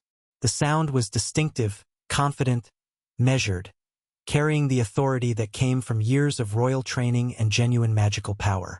Rachel Creighton appeared first, leading the Creighton delegation with the natural grace that had made her famous throughout the magical world. She was wearing a golden dress that matched her blonde hair perfectly, the fabric seeming to capture and reflect light in ways that made her appear almost luminous. As always, she looked every inch the saintess and princess that the world knew her to be. Beside her walked Kathleen Creighton, Rachel's older sister and the current heir to the Creighton domain. At 26, Kathleen possessed a different kind of beauty than her famous younger sister. Her silver hair cascaded in elegant waves that caught the light like spun moonbeams, while her deep blue eyes held the wisdom that came from years of political responsibility. She had been managing much of the Creighton family's day-to-day governance, allowing Rachel to focus on her saintess duties and academy studies. But today, Kathleen's usual composed demeanor showed cracks of uncertainty. Her hands, normally steady and sure, trembled slightly as she adjusted her deep blue dress. Her eyes darted nervously between the assembled delegations, and I noticed how she kept glancing back toward the entrance as if expecting or dreading something. At least, I wanted to say Rachel looked the same as ever. But something was different about both sisters today. There was a tension in Rachel's sapphire eyes that I couldn't quite identify, despite having known her since childhood. We had grown up together as the heirs to the northern continent's two most powerful families, sharing tutors, training sessions, and the complex responsibilities that came with our positions. I prided myself on reading her moods and understanding her thoughts, but this expression was new. Kathleen's nervousness was even more concerning. She had always been the steady, reliable presence in Northern politics, the one who handled crises with calm efficiency while others panicked. Seeing her visibly shaken suggested that whatever was happening involved stakes far beyond normal political complications. My mother stepped forward first, moving with the diplomatic grace that had made her one of the most respected queens on the continent. She opened her mouth to offer the formal greeting that protocol demanded between the two royal families. "Isolde?" she said instead, her voice trembling with shock that sent ice through my veins. My eyes widened as I followed her gaze past Rachel and Kathleen to the figure walking behind them. Only then did I understand what had stolen the composure from one of the strongest women I knew. It was Rachel's mother, Isolde Creighton, former queen of the Creighton family. She looked exactly as I remembered her from my childhood. The same golden hair that Rachel had inherited. The same deep blue eyes that both daughters shared. The same regal bearing that had made her legendary among northern nobility. But she was supposed to be dead. Kathleen's face had gone pale, her silver hair providing stark contrast to her suddenly bloodless complexion. Her hands clenched into fists at her sides, the trembling becoming more pronounced as she struggled to maintain her composure. Whatever circumstances had brought their mother back, it was clear that Kathleen was as shocked by her presence as anyone else. "Isolde? How?" my mother began, struggling to compose her voice despite the obvious panic building behind her eyes. The two queens had been extraordinarily close, their friendship transcending political necessity to become genuine sisterhood. They had shared the unique burdens of ruling neighboring domains on the same continent, supporting each other through crises that would have broken lesser women. "Helena, it's been far too long since I saw you," Isolde replied, her voice carrying the same musical quality I remembered from childhood visits. She smiled as she spoke, the expression appearing natural and warm. However, her eyes were far from smiling. There was something cold and calculating in her gaze, something that made my instincts scream warnings even as my mind struggled to process the impossibility of her presence. The silence stretched uncomfortably as the implications crashed over all of us. Isolde Creighton had been declared dead years ago, victim of a magical accident that had shocked the entire continent. Rachel had inherited many of her titles and responsibilities at an age when most princesses were still learning court etiquette, while Kathleen had stepped into the role of primary heir and domain administrator. "Mother," Rachel said quietly, her voice carefully controlled despite the tension radiating from her posture. "Mother," Kathleen echoed, though her voice cracked slightly on the word. She seemed to be struggling with something deeper than surprise. There was fear in her expression, mixed with an emotion I couldn't quite identify.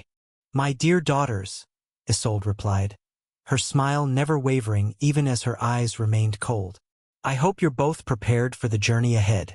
Such an important event requires our family to present a united front."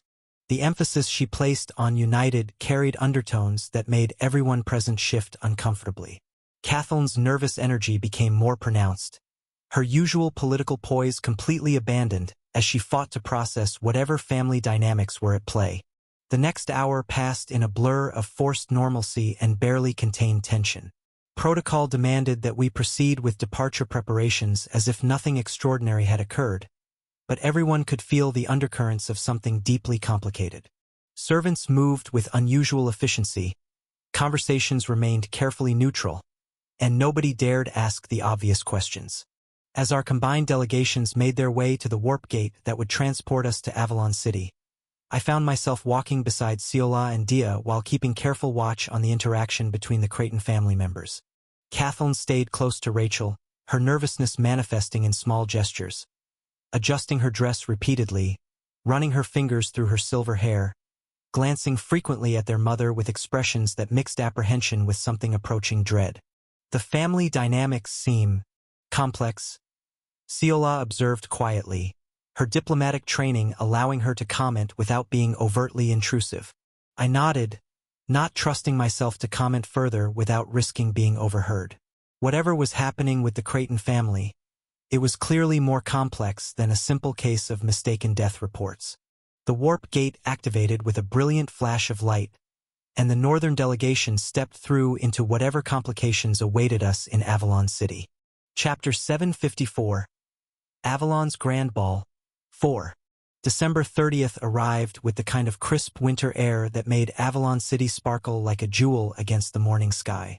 Tonight would mark the beginning of the Grand Ball, 3 days of celebration that would reshape the political landscape of the world, and potentially prevent a war if I played my cards correctly. Arthur, stop brooding by the window and come get ready. My mother's voice called from the main living area, carrying the fond exasperation that characterized most of her interactions with me. Your father is already reviewing diplomatic protocols, and we still need to coordinate our arrival timing. I turned away from the view, feeling the familiar weight of anticipation that came with approaching a major event. The difference was that this time, I knew exactly what stakes were involved. Tonight, I would meet Elara Astoria again. Prince Valerian would announce their engagement in the summer, and Jack Blazespout would begin whatever game he was planning. Coming, I replied, making my way to where my parents were reviewing the evening schedule. My father looked every inch the successful guild master that had earned our family its current status, while my mother had chosen an elegant dress that would complement without overshadowing the royal fashions we'd encounter tonight. The Imperial Palace has outdone itself this year, my father commented, reviewing the invitation materials on his tablet. 3 separate venues for the 3-day celebration, each one designed to accommodate different aspects of international diplomacy. Tonight is the formal introductions and opening ceremonies, my mother added, studying her own notes.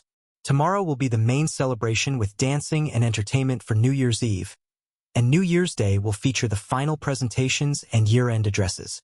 I nodded, already knowing the schedule by heart. What they didn't know was that tonight would also mark the beginning of the most complex courtship campaign I had ever attempted. Winning Elara's trust and affection while navigating the political minefield of 5 different girlfriends and whatever scheme Jack was planning would require every bit of diplomatic skill I possessed. Arthur, my mother said, studying my expression with the intuitive understanding that had made her such an effective partner to my father over the years. You look like you're preparing for battle rather than a celebration.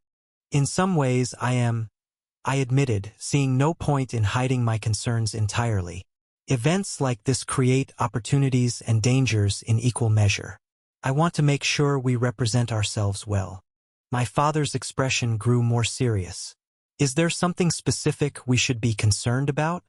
Guild business that might complicate the evening. Nothing that directly affects our family, I assured him, which was technically true. But there will be a lot of powerful people in one place, and that always creates potential for complications. Before they could press for more details, the sound of soft footsteps announced Reika's arrival. I turned toward the entrance hall and felt my breath catch as she appeared in the doorway. Reika had chosen a dress that perfectly captured her unique position in my life, elegant enough for imperial court standards, but distinctive enough to reflect her individual character rather than simply conforming to noble expectations. The deep violet fabric complemented her hair and eyes beautifully, while the cut managed to be both sophisticated and subtly alluring. Miss Reika, my mother said with obvious approval, you look absolutely stunning. Thank you, Mrs. Nightingale, Reika replied with a small smile, though her violet eyes were focused on me with the intensity that always made my heart race. I hope I won't embarrass anyone tonight. Impossible, I said without hesitation, moving to offer her my arm. You look perfect. The familiar blush that colored her cheeks at direct compliments was particularly charming against the violet of her dress. Despite all the time we had spent together, despite the depth of our relationship, Reika still responded to praise with the same shy pleasure that had first caught my attention years ago. Daddy? Came Stella's voice from the living room, where she had been working on some mathematical puzzles while we prepared. Are you leaving soon? In just a few minutes, I replied, feeling the familiar tug of affection that came with spending time with my daughter. Come here and let me see what you've been working on. Stella practically bounced over, carrying a tablet covered with geometric patterns, that demonstrated her continued fascination with mathematical relationships. Look, I figured out how to make the snowflake patterns repeat in different sizes while keeping the same proportional relationships. That's remarkable, I said, genuinely impressed by her intuitive understanding of scaling principles. You're developing some very advanced mathematical thinking. Will you show me more patterns when you get back? She asked with hopeful curiosity. Absolutely, I promised, pulling her into a hug that she returned with the enthusiastic affection that never failed to remind me of what was truly important in my life. Be good for Elias while we're gone, and I'll have lots of stories to tell you tomorrow.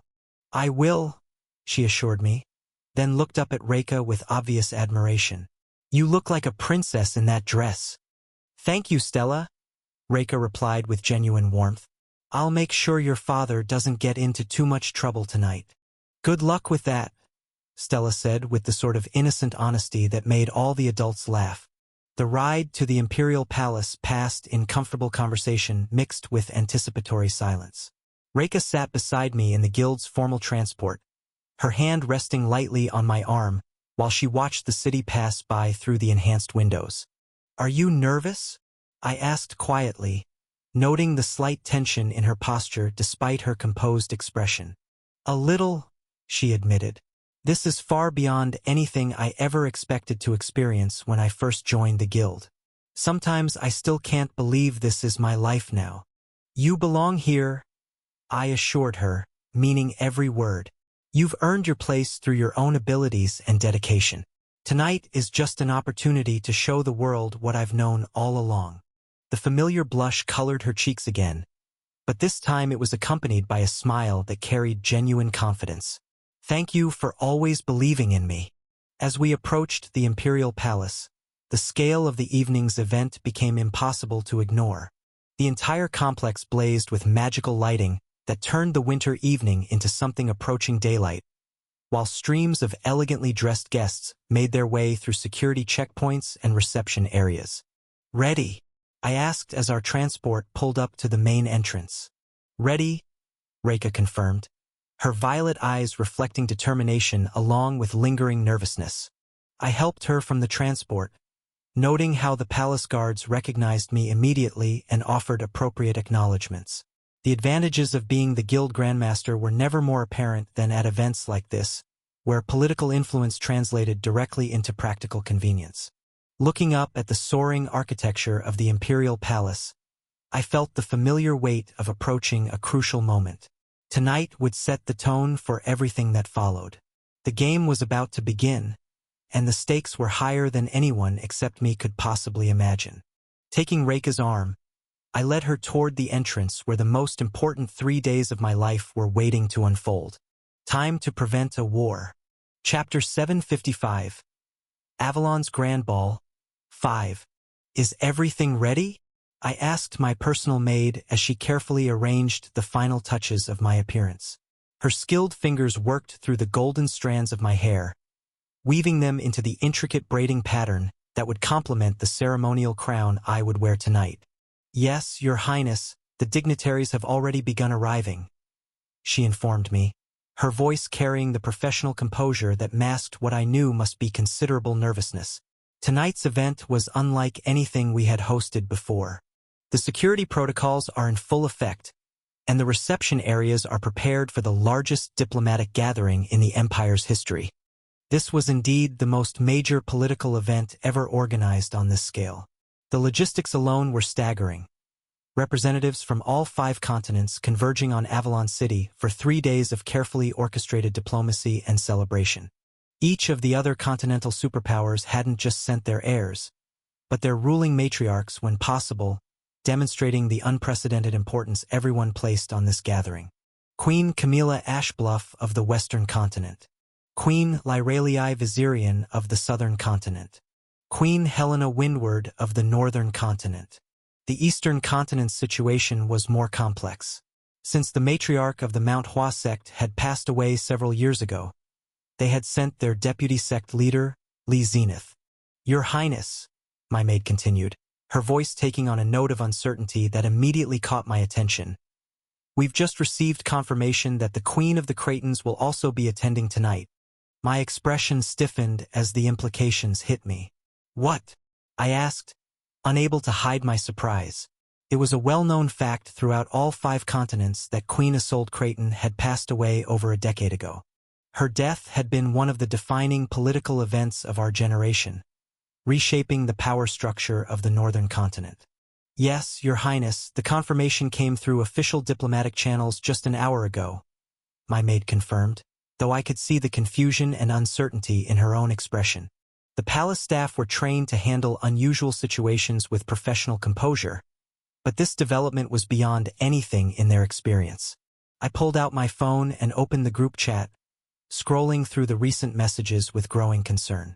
Now that I thought about it, Rachel hadn't responded to any of our coordination messages for the past few days. Initially, I had assumed it was because she was too excited about meeting Arthur in such a formal setting, the first time all 6 of us would be together at a major political event. But considering this news about her supposedly deceased mother, Rachel's silence took on much more ominous implications. The messages from Rose, Reka, and Serafina showed their usual efficiency in handling the complex logistics of tonight's appearance coordination. But Rachel's absence from the conversation was glaring now that I was looking for it. Something was definitely wrong. A knock on my door interrupted my growing worry as one of my personal maids activated the magnetic door controls. My mother, Empress Adeline Slatemark, stepped inside with the regal bearing that had made her one of the most respected rulers in the world. She looked the same as ever, impeccably dressed in the deep crimson and gold that marked her as the Empress of Slatemark. Her silver eyes sharp with intelligence and her blonde hair arranged in the complex style that balanced elegance with the practical needs of wearing the imperial crown. But I could see the tension beneath her composed exterior, the slight tightening of her normally relaxed knuckles that indicated she was far more concerned about tonight's events than she was letting on. "Leave us," she commanded, and the maids bowed deeply before withdrawing from my chambers with practiced efficiency. Once we were alone, my mother's carefully maintained imperial demeanor softened slightly. She moved behind me, gently dismissing the work my maid had begun and starting to braid my hair herself with the familiar movements that took me back to my childhood. "Mother?" I asked, studying her reflection in the mirror as she worked. She didn't respond immediately, her fingers moving with the skilled precision that came from years of helping me prepare for important events when I was younger. There was something comforting about the familiar routine, even as I could feel the tension radiating from her normally composed presence. "Ready?" she announced with a smile as I stood up, her hands resting proudly on my shoulders as she examined our reflection in the full-length mirror. "My beautiful daughter," she said, her voice carrying both maternal pride and something approaching concern. "I must admit, I sometimes find it difficult to accept that you have to share one man with so many other remarkable women." I felt my cheeks burn with embarrassment as I scowled at her in the mirror. "Mother, a mother can't help but worry about such things," she pointed out with obvious amusement at my reaction. "At the same time, I should probably thank that young man for taming my fiery daughter. The transformation has been quite remarkable to witness." "Mother," I protested again, my face growing even redder as she chuckled at my discomfort. "Yet you don't deny it," Empress Adeline observed with the shrewd insight that had made her such an effective ruler. "Oh, how relieved I was when the nobles in Slatemark stopped walking on eggshells around you. Your relationship with Arthur has brought out sides of your personality that I wasn't sure existed." "Stop teasing me," I demanded, though I couldn't entirely suppress the smile that threatened to break through my embarrassment. "We should be going, shouldn't we? Father will be expecting us." "That we should," she agreed, but I noticed how her expression returned to its previous tension as she remembered the evening's responsibilities. Whatever was concerning her about tonight's events, it was significant enough to worry one of the most experienced political minds in the world. We made our way through the palace corridors toward the central assembly area where my father would be conducting final preparations. The imperial palace was a marvel of magical architecture and advanced technology, its halls designed to accommodate events of exactly this magnitude. Tonight, Every system would be tested as we hosted the largest gathering of international dignitaries in modern history. Emperor Quinn Slatemark was waiting in the ceremonial preparation chamber, reviewing last-minute security reports with his characteristic attention to detail. My father had always been a study in controlled power, his presence commanding respect without requiring theatrical displays of authority. Tonight, he wore the full regalia of imperial office, the deep blues and silver of his formal robes complementing the crown that marked him as ruler of the most powerful empire on the continent. Standing beside him was my older brother, Prince Valerian Slatemark, and I felt my mood immediately darken at the sight of him. "Cecilia?" My father greeted me with obvious pride, his stern expression softening as he took in my appearance. "You look magnificent. Tonight will be a defining moment for our empire, and I'm grateful to have you representing our family's interests." "Thank you, father," I replied, accepting his approval while carefully avoiding eye contact with Valerian, whose expression carried its usual mixture of resentment and barely concealed ambition. "The arrangements for your unique situation have been handled with appropriate discretion," Emperor Quinn continued, referring to the complex diplomatic challenge of acknowledging my relationship with Arthur while maintaining proper protocol. "Your coordination with the other young women involved has been quite impressive. We understand the importance of presenting a united front," I assured him, though I was still concerned about Rachel's absence from our recent communications. As we made our final preparations to enter the main hall where hundreds of the world's most powerful people were gathering, I felt the familiar thrill of anticipation that came with major political events. Tonight would test everything I had learned about diplomacy, strategy, and the delicate art of balancing personal desires with imperial obligations. The doors to the grand hall opened before us, revealing a sea of elegantly dressed dignitaries representing the full spectrum of international power. As Crown Princess of the Slatemark Empire, I would be at the center of every interaction, every negotiation, every subtle game of influence that would unfold over the next 3 days. Taking a deep breath, I stepped forward into the political arena where my future, and Arthur's, would be decided. Chapter 756. Avalon's Grand Ball. 6. The Slatemark Imperial Palace wasn't just a building. It was a statement, a declaration of power, wealth, and history woven seamlessly with cutting-edge technology that left even me impressed despite having seen it multiple times before. Unlike the castles of old, where grandeur was often synonymous with impractical excess, this palace represented the perfect blend of timeless elegance and modern efficiency. As our transport pulled up to the main entrance, I could see every inch of the structure was a deliberate masterpiece, a marriage of traditional craftsmanship and futuristic innovation. Discreet security measures were woven into the very fabric of the walls, holographic mana barriers shimmering almost invisibly, hidden surveillance drones that floated silently in the air, and defensive wards disguised as decorative engravings that would have fooled anyone without my knowledge of magical theory. "Magnificent as always," my father murmured as we stepped out of the transport, his experienced eye taking in the seamless integration of security and aesthetics that made the palace both beautiful and impregnable. Reka's hand tightened slightly on my arm as we approached the entrance, her violet eyes wide with wonder despite her attempts to maintain composure. "It's even more impressive than the descriptions," she whispered, and I felt a surge of pride at being able to share this experience with her. The guards in ceremonial dress stood at attention as we approached, their equipment a perfect blend of traditional pageantry and modern functionality. They recognized me immediately. The advantages of being Guild Grandmaster were never more apparent than at events like this, and offered appropriate acknowledgments before scanning our credentials with devices that looked like ornate scepters but functioned as advanced magical identification systems. As we passed through the security checkpoints and made our way into the palace proper, I found myself walking down the expansive hallway that never failed to impress visitors. The polished marble floors reflected the glow of chandeliers overhead, while the walls were lined with massive tapestries whose woven threads held faint luminescence, depicting battles that had shaped the Slatemark Empire's rise to dominance. Even the lighting was a marvel, soft and ambient, adjusting in real time to complement the setting, subtly shifting to highlight important areas without overwhelming the palace's regal atmosphere. Every detail spoke to the incredible wealth and technological sophistication that made the Slatemark Empire the dominant power on the continent. "Arthur," my father said quietly as we approached the main hall, "remember that tonight you're representing not just yourself, but everyone connected to you, the guild, our family, and your relationships with the various princesses." "I understand," I replied, though my attention was already shifting to the political complexities waiting beyond the grand doors ahead of us.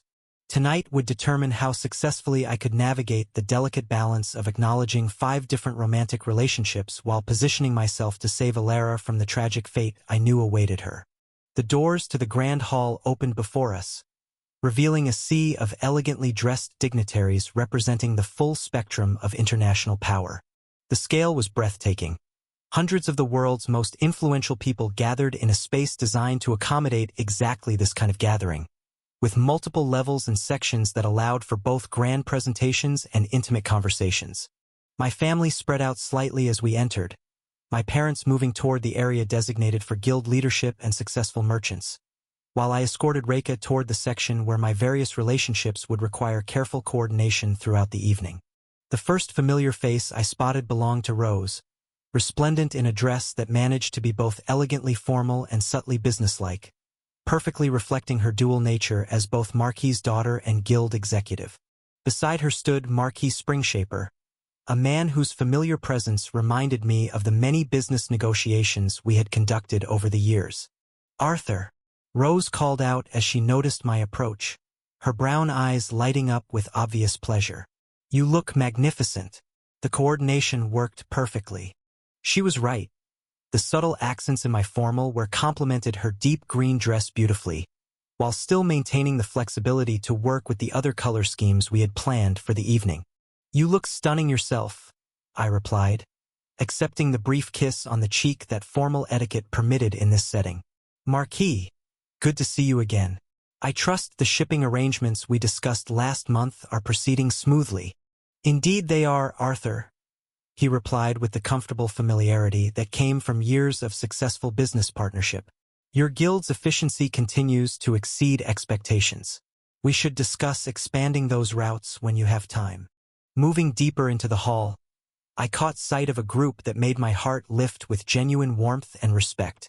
Li Zenith, my master and deputy sect leader of Mount Hua, stood with the kind of natural authority that came from decades of martial arts mastery and political acumen. Beside him stood Serafina, looking absolutely breathtaking in traditional Eastern formal, where that managed to honor her heritage while adapting to the international setting.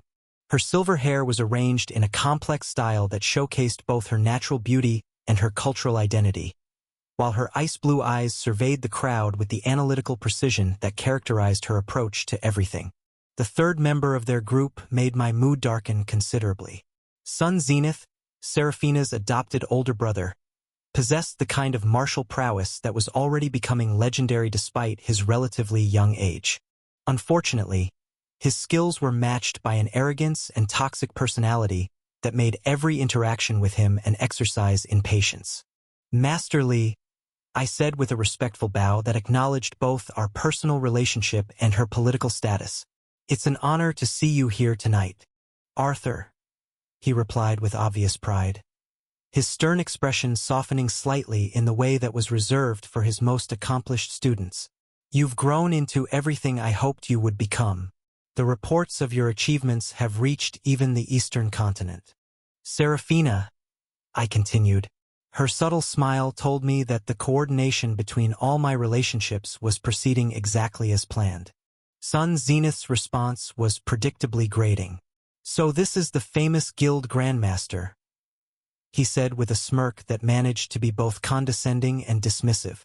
"I expected someone more impressive. The stories must have been exaggerated." I felt Reika's hand tighten on my arm, her own reaction to his rudeness immediate and protective. Master Li's expression darkened slightly at his adopted nephew's behavior, but he remained silent, allowing me to handle the situation as I saw fit. "I'm sure the stories vary depending on who's telling them," I replied with diplomatic neutrality, refusing to take the bait. "I hope you enjoy the evening's festivities." But it was the next group I spotted that made my pulse quicken with anticipation mixed with concern. Lucifer Windward stood near the northern delegation area, and even in a crowded room filled with powerful people, his presence was unmistakable. The crown prince of the northern continent possessed the kind of natural charisma that drew attention without effort, his verdant eyes surveying the gathering with obvious intelligence and calculation. Beside him stood Dia Solarin, her red hair providing a striking contrast to the white and gold of her formal dress, while Siola Moyong's composed elegance complemented the group perfectly. Both women moved with the grace that came from years of training in their respective disciplines. Yet their obvious affection for Lucifer was clear to anyone who knew how to read such dynamics. Queen Helena Windward completed the group, her regal bearing marking her as one of the most powerful women in the world. The fact that she was here personally, rather than sending a representative, spoke to the unprecedented importance everyone placed on this gathering. Interesting, I murmured to Reika as we observed the northern delegation. Queen Helena rarely attends international events personally, but it was the final group that made my blood run cold with recognition and growing dread. Rachel stood with two other women near the area designated for the Creighton delegation, and even from a distance, I could see the tension in her posture that suggested she was far from comfortable with the current situation. Her golden dress was absolutely stunning, but there was something in her sapphire eyes that spoke of barely controlled stress. Kathleen Creighton stood beside her sister, the elder princess's silver hair and deep blue eyes marking her as family even as her obvious nervousness created an almost palpable aura of unease. At 26, Kathleen should have been the picture of composed political confidence, but something had clearly shaken her badly. And then there was the third woman. Isolde Creighton looked exactly as she had been described in the novel.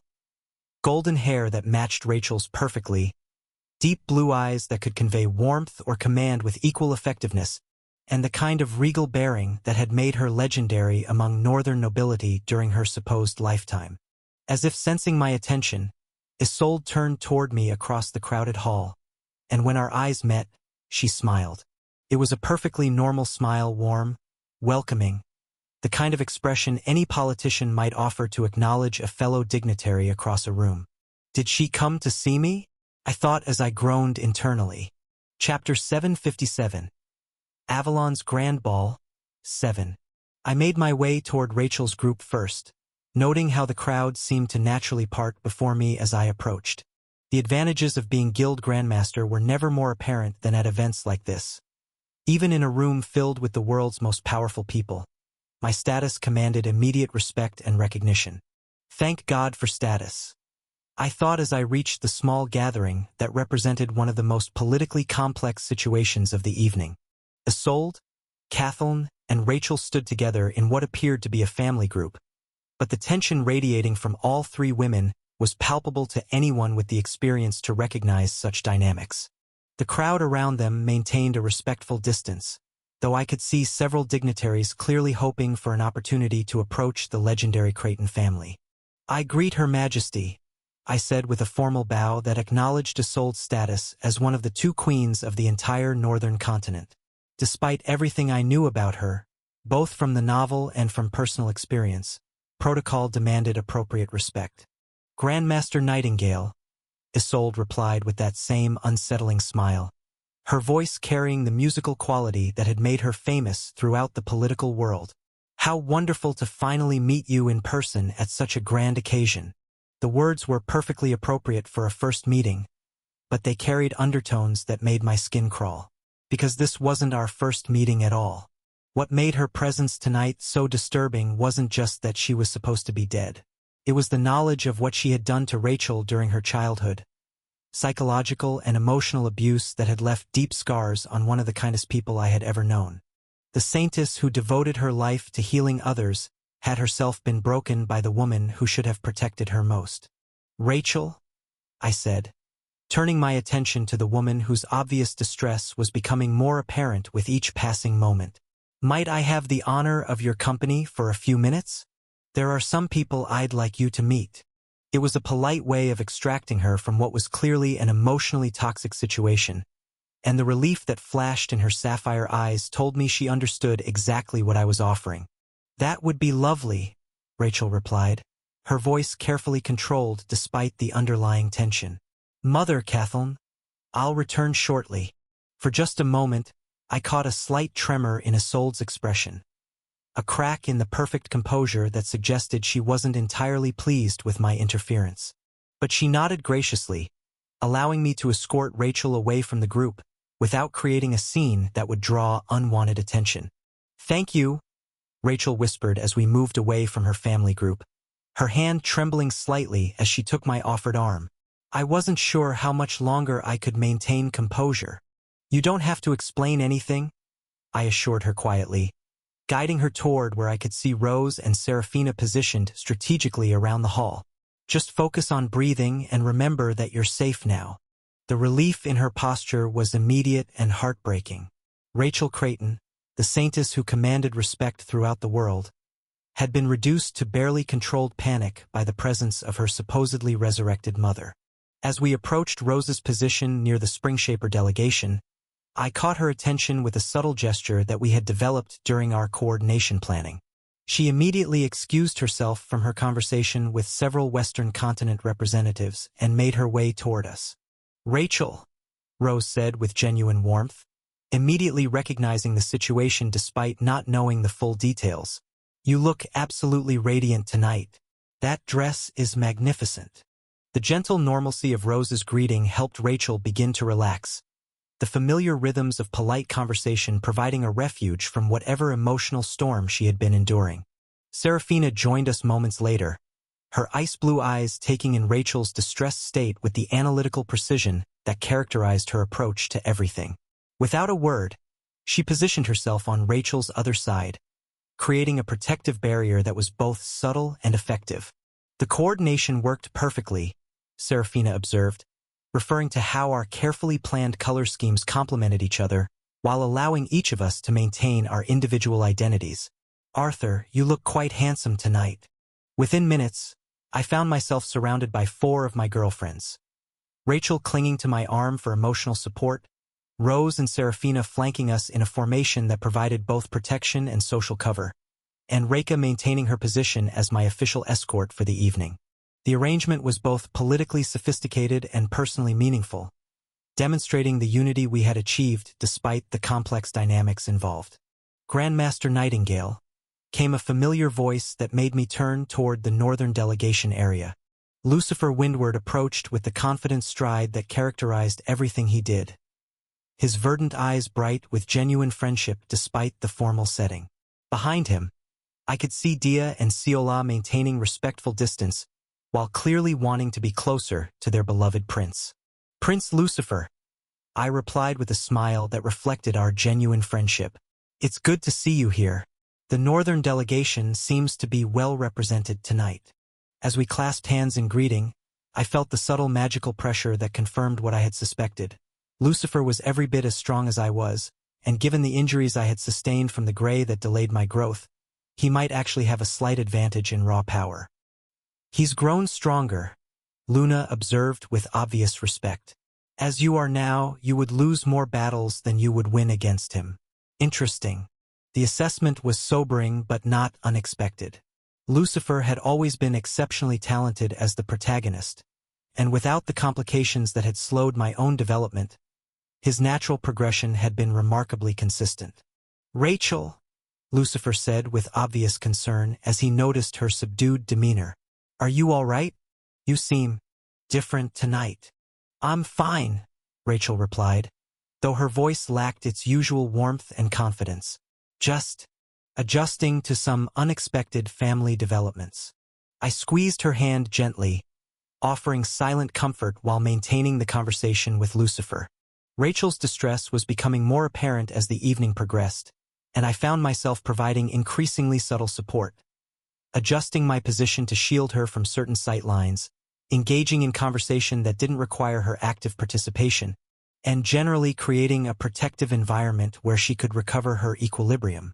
The gathering is impressive, I commented to Lucifer, gesturing toward the sea of international dignitaries that filled the grand hall. I can't remember the last time so many continental powers were represented in one place. Nor can I, Lucifer agreed, his own strategic mind clearly appreciating the political significance of the event. The opportunities for alliance building are unprecedented, but so are the potential complications. Before we could continue the conversation further, a change in the atmosphere of the hall caught everyone's attention. The crowd began shifting position, creating clear sight lines toward the main entrance as palace officials moved into position for what was obviously a major presentation. "The imperial family," Rose murmured, her business instincts immediately recognizing the significance of the moment. Emperor Quinn Slatemark entered first, his presence commanding immediate respect from everyone in the hall.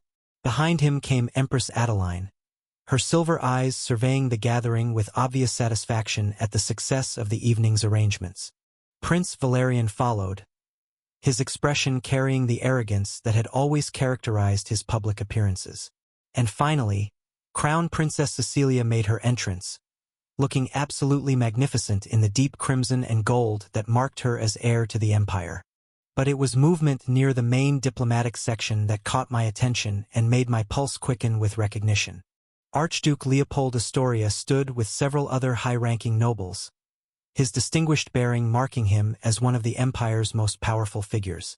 But it was the young woman beside him that made everything else fade into background noise. Alara Astoria. Even from across the crowded hall, her beauty was breathtaking, the kind of radiant grace that had made her legendary throughout the empire. Her pure heart and gentle spirit were apparent even in how she carried herself, the natural elegance that would make her such a tragic figure if I failed to change the course of events I knew were coming. Tonight was just the beginning. The real challenge would be winning her trust and affection while navigating the political minefield that surrounded us all. The game had officially begun. Chapter 758. Avalon's Grand Ball, 8. The evening's formal presentations concluded with the traditional opening of the dancing, as orchestral music began to fill the grand hall with melodies that had been carefully selected to honor all 5 continental traditions. This was the moment I had been preparing for. Not just the careful choreography that my girlfriends had planned, but the delicate political ballet that would determine the success of everything that followed. The conversations we had held over the past few days had been some of the most difficult of my life. Explaining to 5 remarkable women that I needed to pursue another relationship, not out of wandering affection, but as a calculated move to prevent a war, had required every bit of diplomatic skill I possessed. But their understanding and support had been nothing short of extraordinary.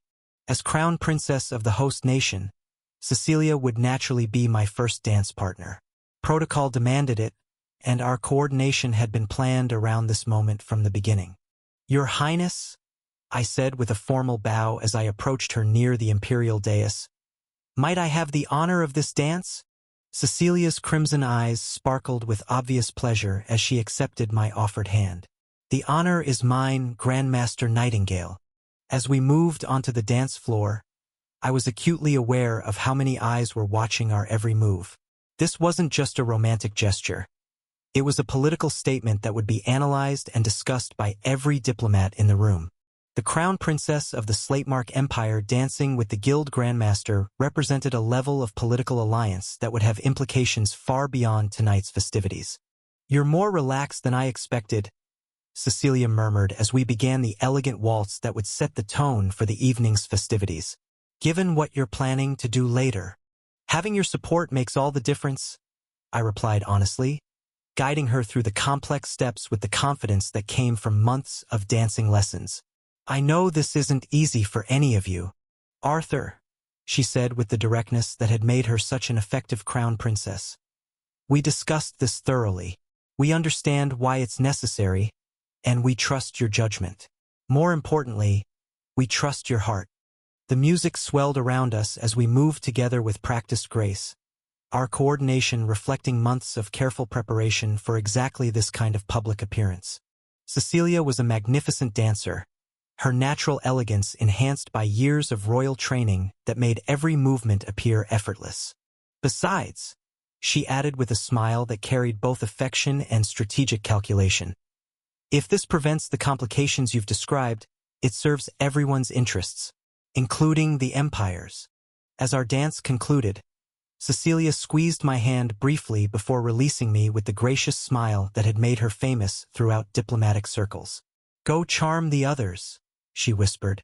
"And remember, we're all supporting you in this." Rachel was waiting near the edge of the dance floor, her sapphire eyes carrying the stress from her earlier encounter with her supposedly resurrected mother, but also the determined composure that had made her legendary as a saintess. She needed this dance more than the others, not for political reasons but for emotional support. "Princess Rachel," I said with gentle formality, "would you honor me with this dance?" The relief in her expression was immediate as she accepted my hand. "Thank you," she whispered as we moved into position for a slower, more intimate waltz that would allow for quieter conversation. "How are you holding up?" I asked as we began to move together, my hands steady and reassuring as she worked to maintain her composure. "Better now," she admitted, her voice carrying the musical quality that had first caught my attention years ago. "Dancing with you always helps me center myself, and knowing that you're going to help someone else who needs protection, it reminds me why I fell in love with you in the first place." The sincerity in her voice made my chest tighten with emotion. Rachel's capacity for selfless concern, even while dealing with her own trauma, continued to amaze me. During our planning conversations, she had been the first to express complete support for pursuing Alara, immediately recognizing the moral imperative involved. "You're remarkable," I told her as we moved through the flowing patterns of Northern Court dancing. "And whatever your mother represents, she can't diminish who you've become." "I know," she replied with growing confidence. "And I know you'll keep all of us safe while doing what needs to be done." As our dance drew to a close, Rachel's smile had regained much of its usual warmth. The combination of physical movement, emotional support, and the reminder of our shared values had helped her recover the equilibrium that her mother's presence had shattered. Serafina was next, her silver hair catching the light as she moved with the precise grace that characterized everything she did. The Eastern traditions required a different style of dance, one that emphasized controlled elegance over flowing movement. "Lady Serafina," I said with the formal bow that honored her cultural heritage, "may I have this dance?" "You may," she replied with a subtle smile that warmed her typically cool expression.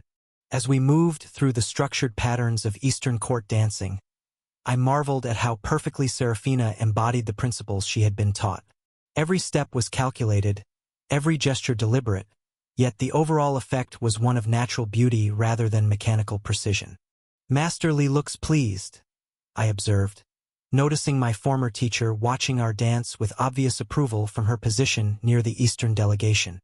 "She should be," Serafina replied with rare warmth.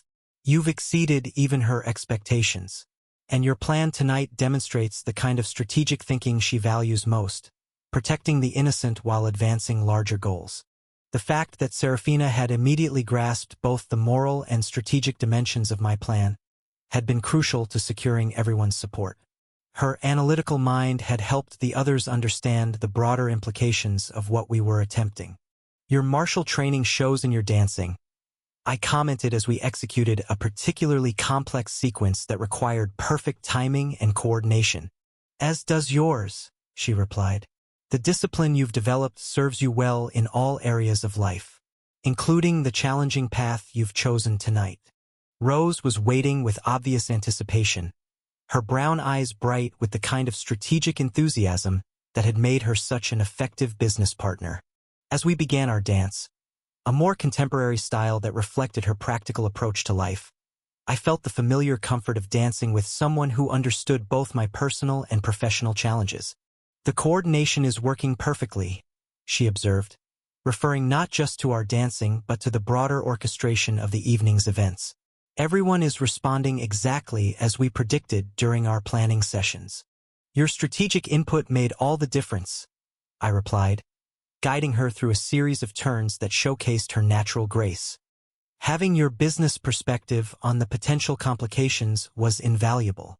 Rose had been the one to help me understand the practical implications of pursuing Alara, the economic relationships that could be affected, the political alliances that might shift, and the social dynamics that would need to be managed.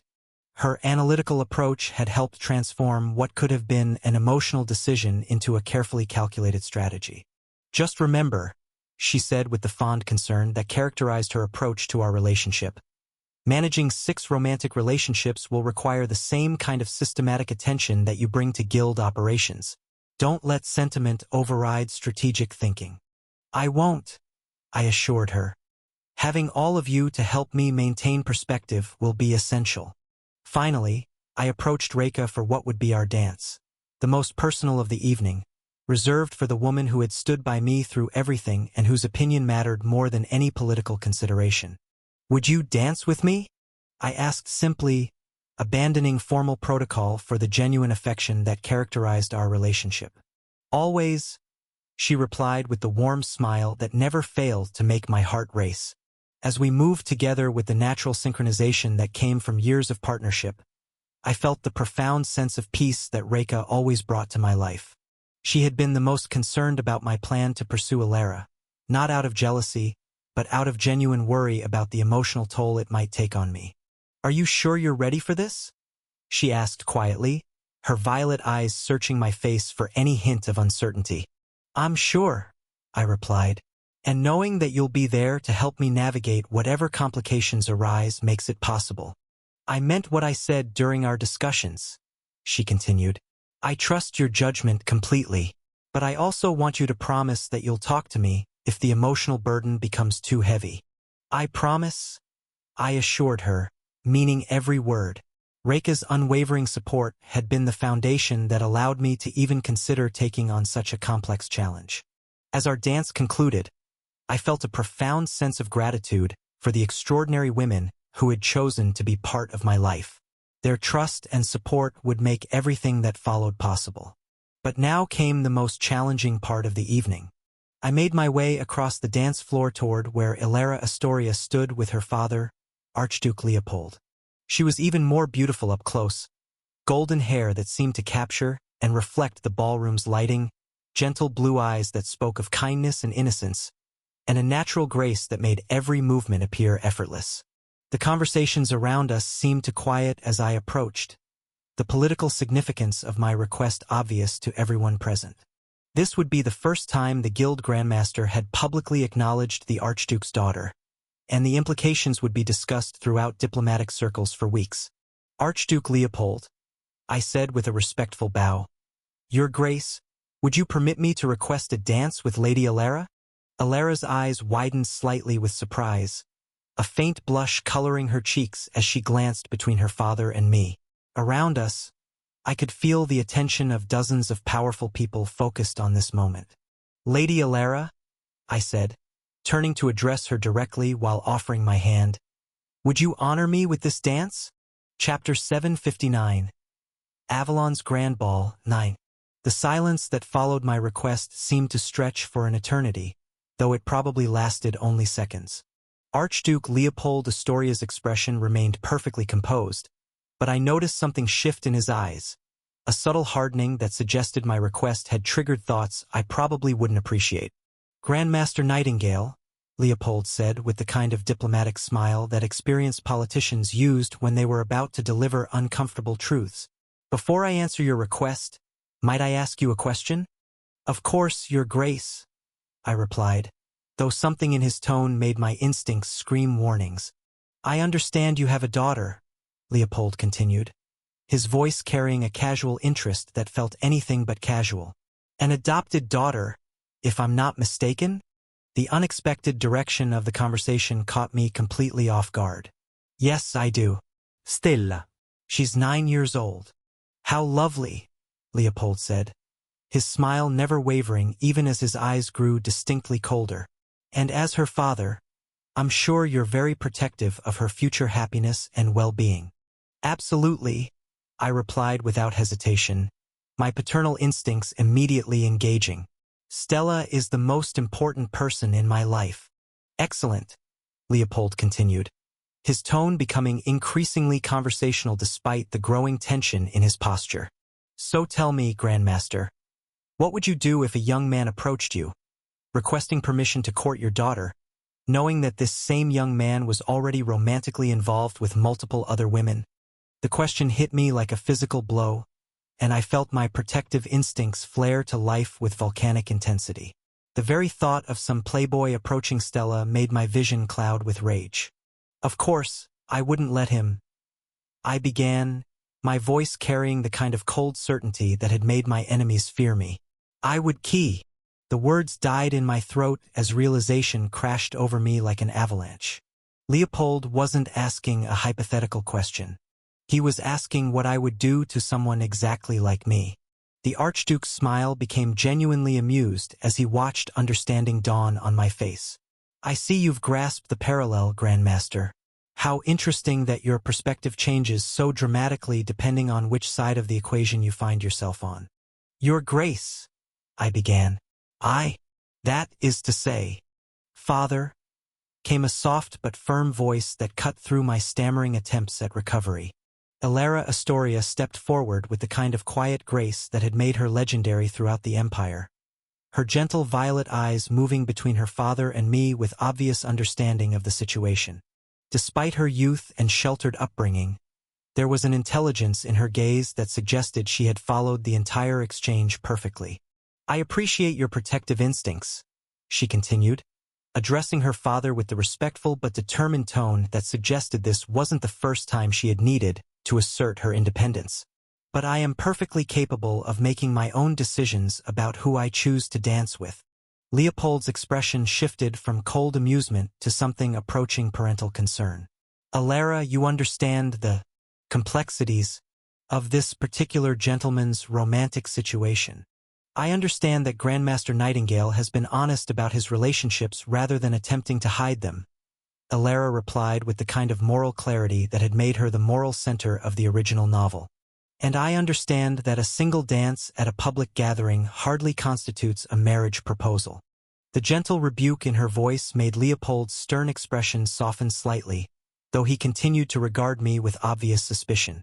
Besides, Elara added, turning to face me directly, I find myself curious about someone who has inspired such loyalty from so many remarkable women. That speaks to character, regardless of unconventional arrangements. Before Leopold could object further, Elara stepped forward and placed her hand in mine with the kind of decisive grace that left no room for argument. I would be honored to dance with you, Grandmaster Nightingale, she said clearly, ensuring that everyone within earshot could witness her acceptance. The crowd around us seemed to collectively hold its breath as one of the Empire's most eligible young women publicly chose to dance with the man who was arguably the most complicated romantic figure of our generation. I could almost hear the diplomatic conversations that would result from this moment echoing across the continent. The honor is mine, Lady Elara, I managed to reply, still reeling from the emotional whiplash of the past few minutes. As we moved onto the dance floor, I found myself studying the woman in my arms with a mixture of fascination and complex emotions that I hadn't anticipated. This was Elara Astoria, the character who had been my absolute favorite throughout the entire novel, the moral compass whose kindness and strength had provided hope during the darkest chapters of the story. Meeting her in person was simultaneously everything I had expected and completely different from my imagination. Her beauty was exactly as described. The golden hair that seemed to capture light, the gentle blue eyes that spoke of infinite compassion, the natural grace that made every movement appear effortless. But there was also a strength in her bearing that the novel hadn't fully conveyed, a quiet confidence that suggested she was far more capable of handling difficult situations than her reputation for gentleness might suggest. You're staring, she observed with obvious amusement as we began to move together in time with the music.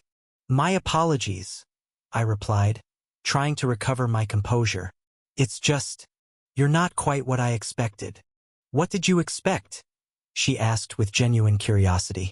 The question was more complicated than she could possibly know. How could I explain that I had expected to meet a fictional character, only to discover a flesh-and-blood woman who was both exactly like and completely different from the idealized version I had admired in the pages of a novel? Someone more fragile, I suppose, I said finally, settling on a partial truth. Your reputation for kindness precedes you, but it's often described in ways that suggest delicacy rather than strength. Kindness without strength is mere sentiment, Elara replied with the kind of quiet wisdom that had made her such a compelling character. True compassion requires the courage to act, even when action is difficult or dangerous. As we moved together across the dance floor, I found myself grappling with emotions I hadn't anticipated. This wasn't just political strategy anymore. I was dancing with someone I had genuinely admired long before meeting her. Someone whose fictional struggles had moved me to tears during late-night reading sessions. But she wasn't fictional anymore. She was real, warm, and infinitely more complex than any written description could convey. The woman in my arms had hopes, dreams, fears, and desires that existed beyond the plot of any novel. She deserved to be treated as a person, not as a character to be saved or a political objective to be achieved. The realization forced me to confront a fundamental question. Was I pursuing her to prevent a tragedy, or because I had been half in love with her literary counterpart for years?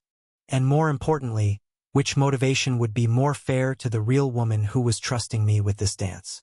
Grandmaster, Elara said softly, her voice drawing me back from my internal struggle. You seem troubled. Is everything all right? The genuine concern in her voice made the decision for me. Whatever my motivations might be, whatever complications lay ahead, this remarkable woman deserved honesty and respect above all else. As the music began to wind toward its conclusion, I made my choice. Leaning in close enough that only she could hear my words, I spoke directly into her ear, my voice barely above a whisper. Lady Elara, when this dance ends, would you be willing to speak with me privately? There are things I need to tell you that can't be said in such a public setting. Chapter 760. Avalon's Grand Ball, 10.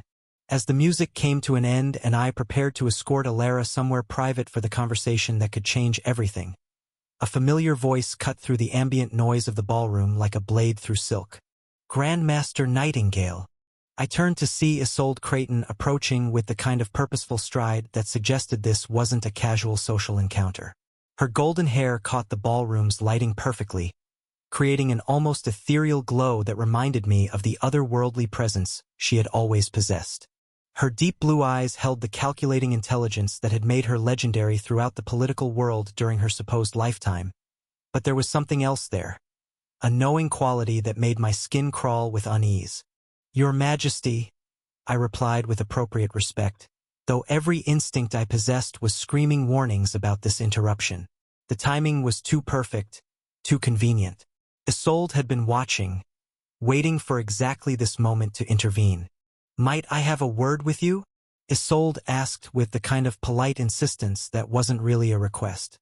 Her voice carried the musical quality that had once charmed courts across the northern continent, but underneath it was steel, the unmistakable authority of someone accustomed to being obeyed without question.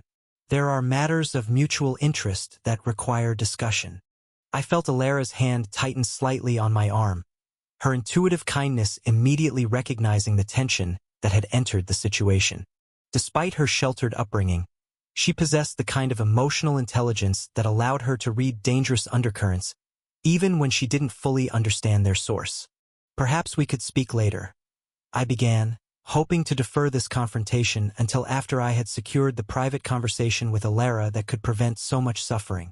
I'm afraid it must be now, Isolde interrupted with gentle firmness that brooked no argument.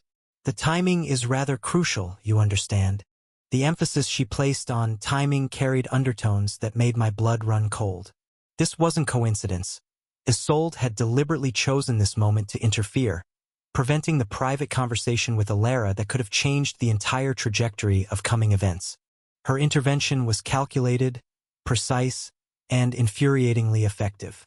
Around us, the ballroom continued its glittering celebration, but I could feel the attention of several nearby dignitaries focusing on our small drama.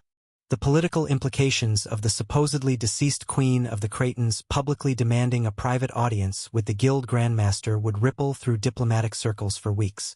Lady Elara, I said, turning to address the woman whose disappointed expression suggested she understood exactly what was happening. Her gentle features couldn't quite hide the flash of frustration that crossed her face. She had been as eager for our private conversation as I was. Perhaps we could continue our conversation later this evening?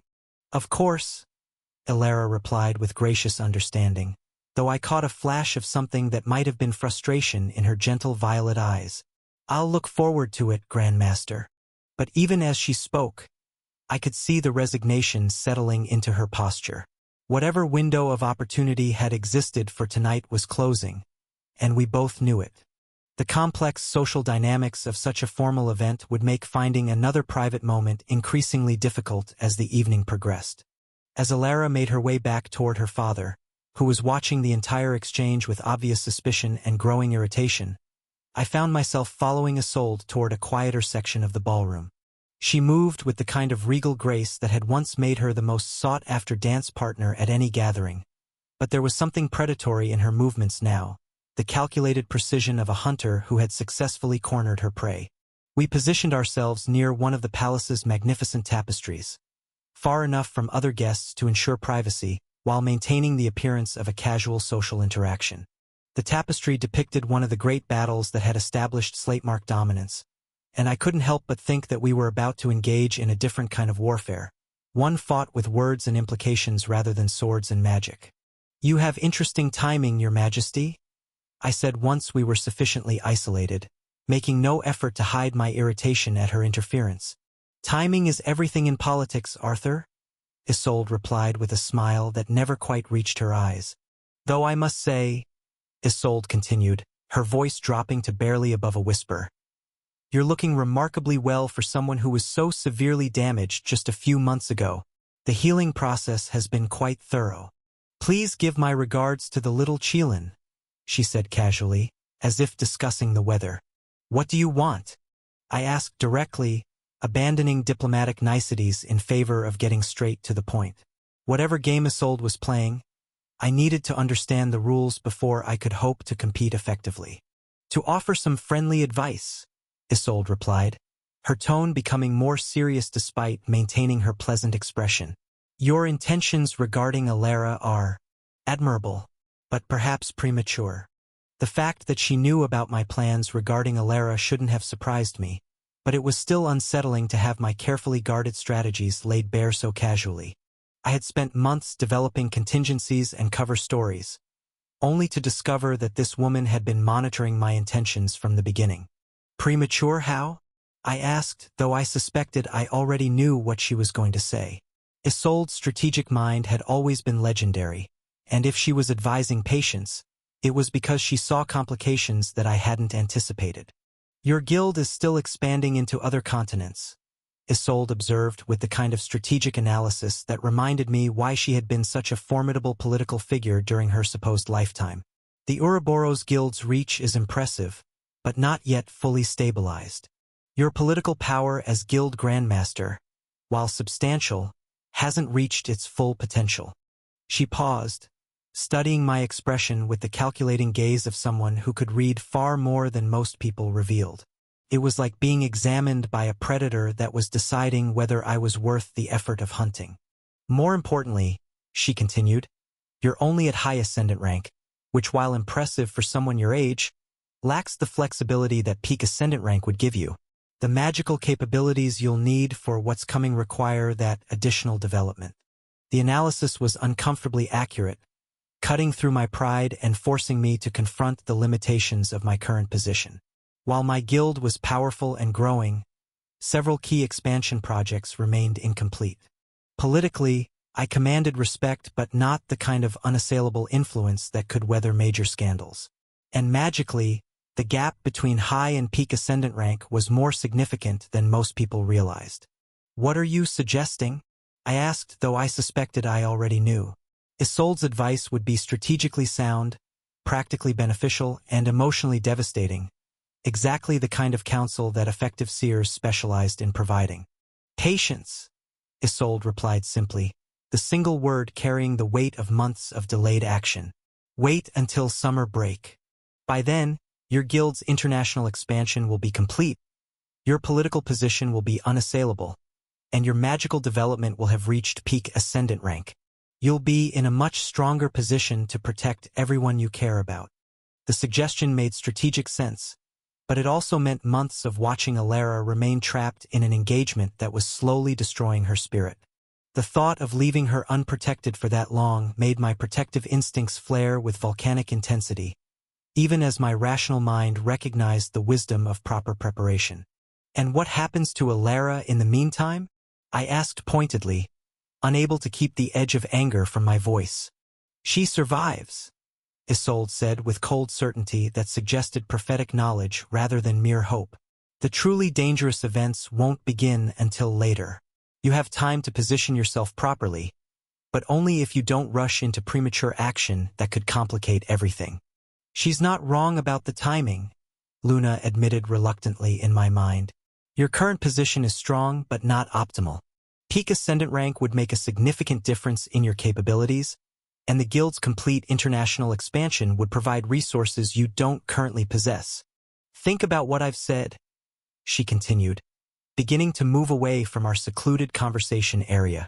"Summer break will come sooner than you think, and when it does, you'll be grateful for the additional strength and stability.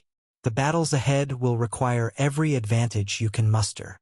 As she departed, leaving me alone with my churning thoughts and Luna's concerned presence in my mind, I found myself grappling with the implications of everything she had revealed.